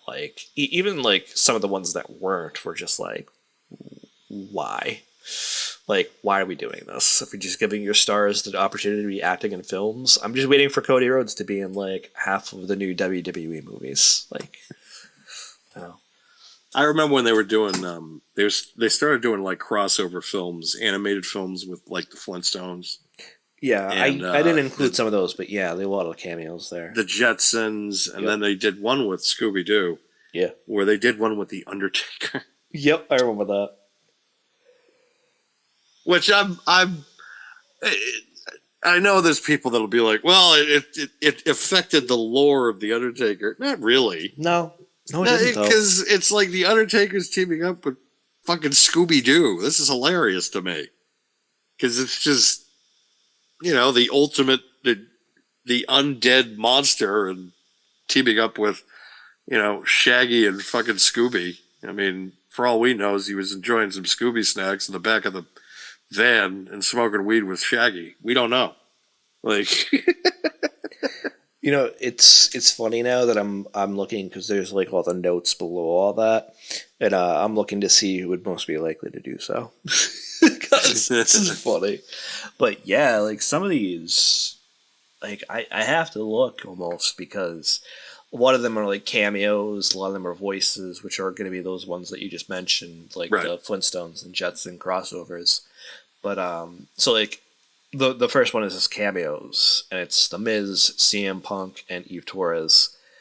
Whereas at the very bottom, there's A, B, C, D, E, F, G. So it's basically just a cliff note to refer to go back to that. And I want to see if this one has the link or two of them, because apparently Cody has been a voice in some of these too at some points. And the credit in those notations that I just mentioned is as Stardust. Yeah. So, needless to say, I'm sure he's damn it. So it looks like he was in the Jetsons and WWE Robo Wrestlemania one. So that one included Sheamus, Dolph Ziggler himself, as I said, Cody Rhodes, Michael Cole, Roman Reigns, Seth Rollins, Alicia Fox, Big Show, Vince McMahon, and the Usos.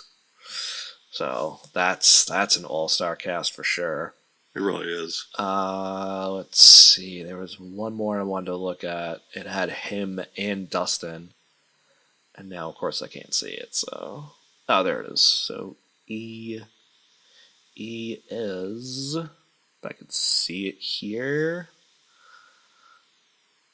I don't even see it. Oh, there it is. Scooby-Doo, the one you mentioned in The Curse of the Speed Demon. So that one is... Okay, so that's E, so let's go back down. So that one is Undertaker, Triple H, Stephanie, Vince, Michael Cole, Paige, Sheamus, Kofi Kingston, Dusty, The Miz, Rusev, Lana, Goldust, Stardust, which is Cody, Diego, Fernando, and El Torito. Oh God. Talk about an That's all-star funny. cast, man. Well, I think the draw is Taker with the Scooby Doo crew. Let's face it. Like that to me is Get just like, your mind out of those Scooby snacks, bro. what? What'd I do? What did I do? Yeah, it's crazy to think about that now. Like, I remember this being like hokey movies, and like, yeah, some of them were decent, but a lot of them sucked. Yeah. And like, you're talking about like these ones, the shows, especially now, and those other ones where they team up with the Flintstones or the Jetsons or whoever. It's come a long way. It really has. Perfect cross promotion when John Cena was doing his fucking Fruity Pebble shirts. Yeah, pretty much. Purple shirt. I'm gonna wear it like Dino. I'm gonna wear it like Dino from Flintstones. Yeah, but there are just so many, like I said before, that you could sit there and say they're just like not the best way to run your company, so to speak. Oh. Well, if anybody knew about that these days, it would be Tony. Shit. I mean, I'm sure there was a time, and we've discussed this in the past. We discussed it tonight. There are definitely gonna be times where it was Vince too, but at the current time, yeah, it's got to be Tony. Yeah. But I think that's all we can go through there. But do you have any other closing thoughts you want to get off your chest? Not really. The funny thing is, we don't have to plug anymore. I mean, technically, we do. We do. Technically. Be sure to like and subscribe to Diamond Podcast Productions and The Shoot, and also subscribe here on YouTube. And then if you're listening on Spotify and Apple, be sure to subscribe to us on both those platforms, as well as, for the time being anyways, The Shoot is now the official Pro Wrestling World Talks podcast. As we announced it at the top of the program, I just kind of wanted to throw that out there in case, again, to make sure to people that just like that John just didn't like randomly disappear. That if you're listening on YouTube, Spotify, and on Apple, that you understand that this is the trek we're going for the time being. This could be permanent. I don't know. Everything's kind of up in the air at the moment, but I'm excited just to be kind of doing this and being able to create content. That's I think the main focus. The wrestling business is exciting again. We have a lot of good ideas coming up that we're going to implement, especially now that Wrestlemania season's over. So it'll be good. I'm just excited that part of me now is like, I only have to do one show for a while. It just makes it so much easier. Yep. No, I can imagine. Like I said to you before we started, I can imagine. So yeah, I will echo Dan's sentiment. So this will be the one podcast for both shows, basically. So we're going to be recording The Shoot at the same time as Pro Wrestling World Talks. So you can catch us on YouTube for The Shoot. You could also catch us on YouTube for, obviously, Pro Wrestling World Talks for the interim, and vice versa. So if you want to listen to whether it's Pro Wrestling World Talks or The Shoot, it could be on YouTube, it could be on Spotify, and it could be on Apple. So it's definitely a good partnership we have right now going on between Dan and myself, as John is out. So that way you can hear us both, and those that are used to hearing us on YouTube, you can hear us on those other platforms. If you're listening, for the first time on Pro Wrestling World Talks, you could listen to us also on YouTube on the Diamond Podcasting channel. Please like and subscribe to both. Please follow all the social medias that both shows have, because I feel like it's a lot these days, but definitely like, favorite, subscribe, share the shows as it were, and I hope everybody had a great time listening or watching. Absolutely. Enjoy the weekend, people. Bye!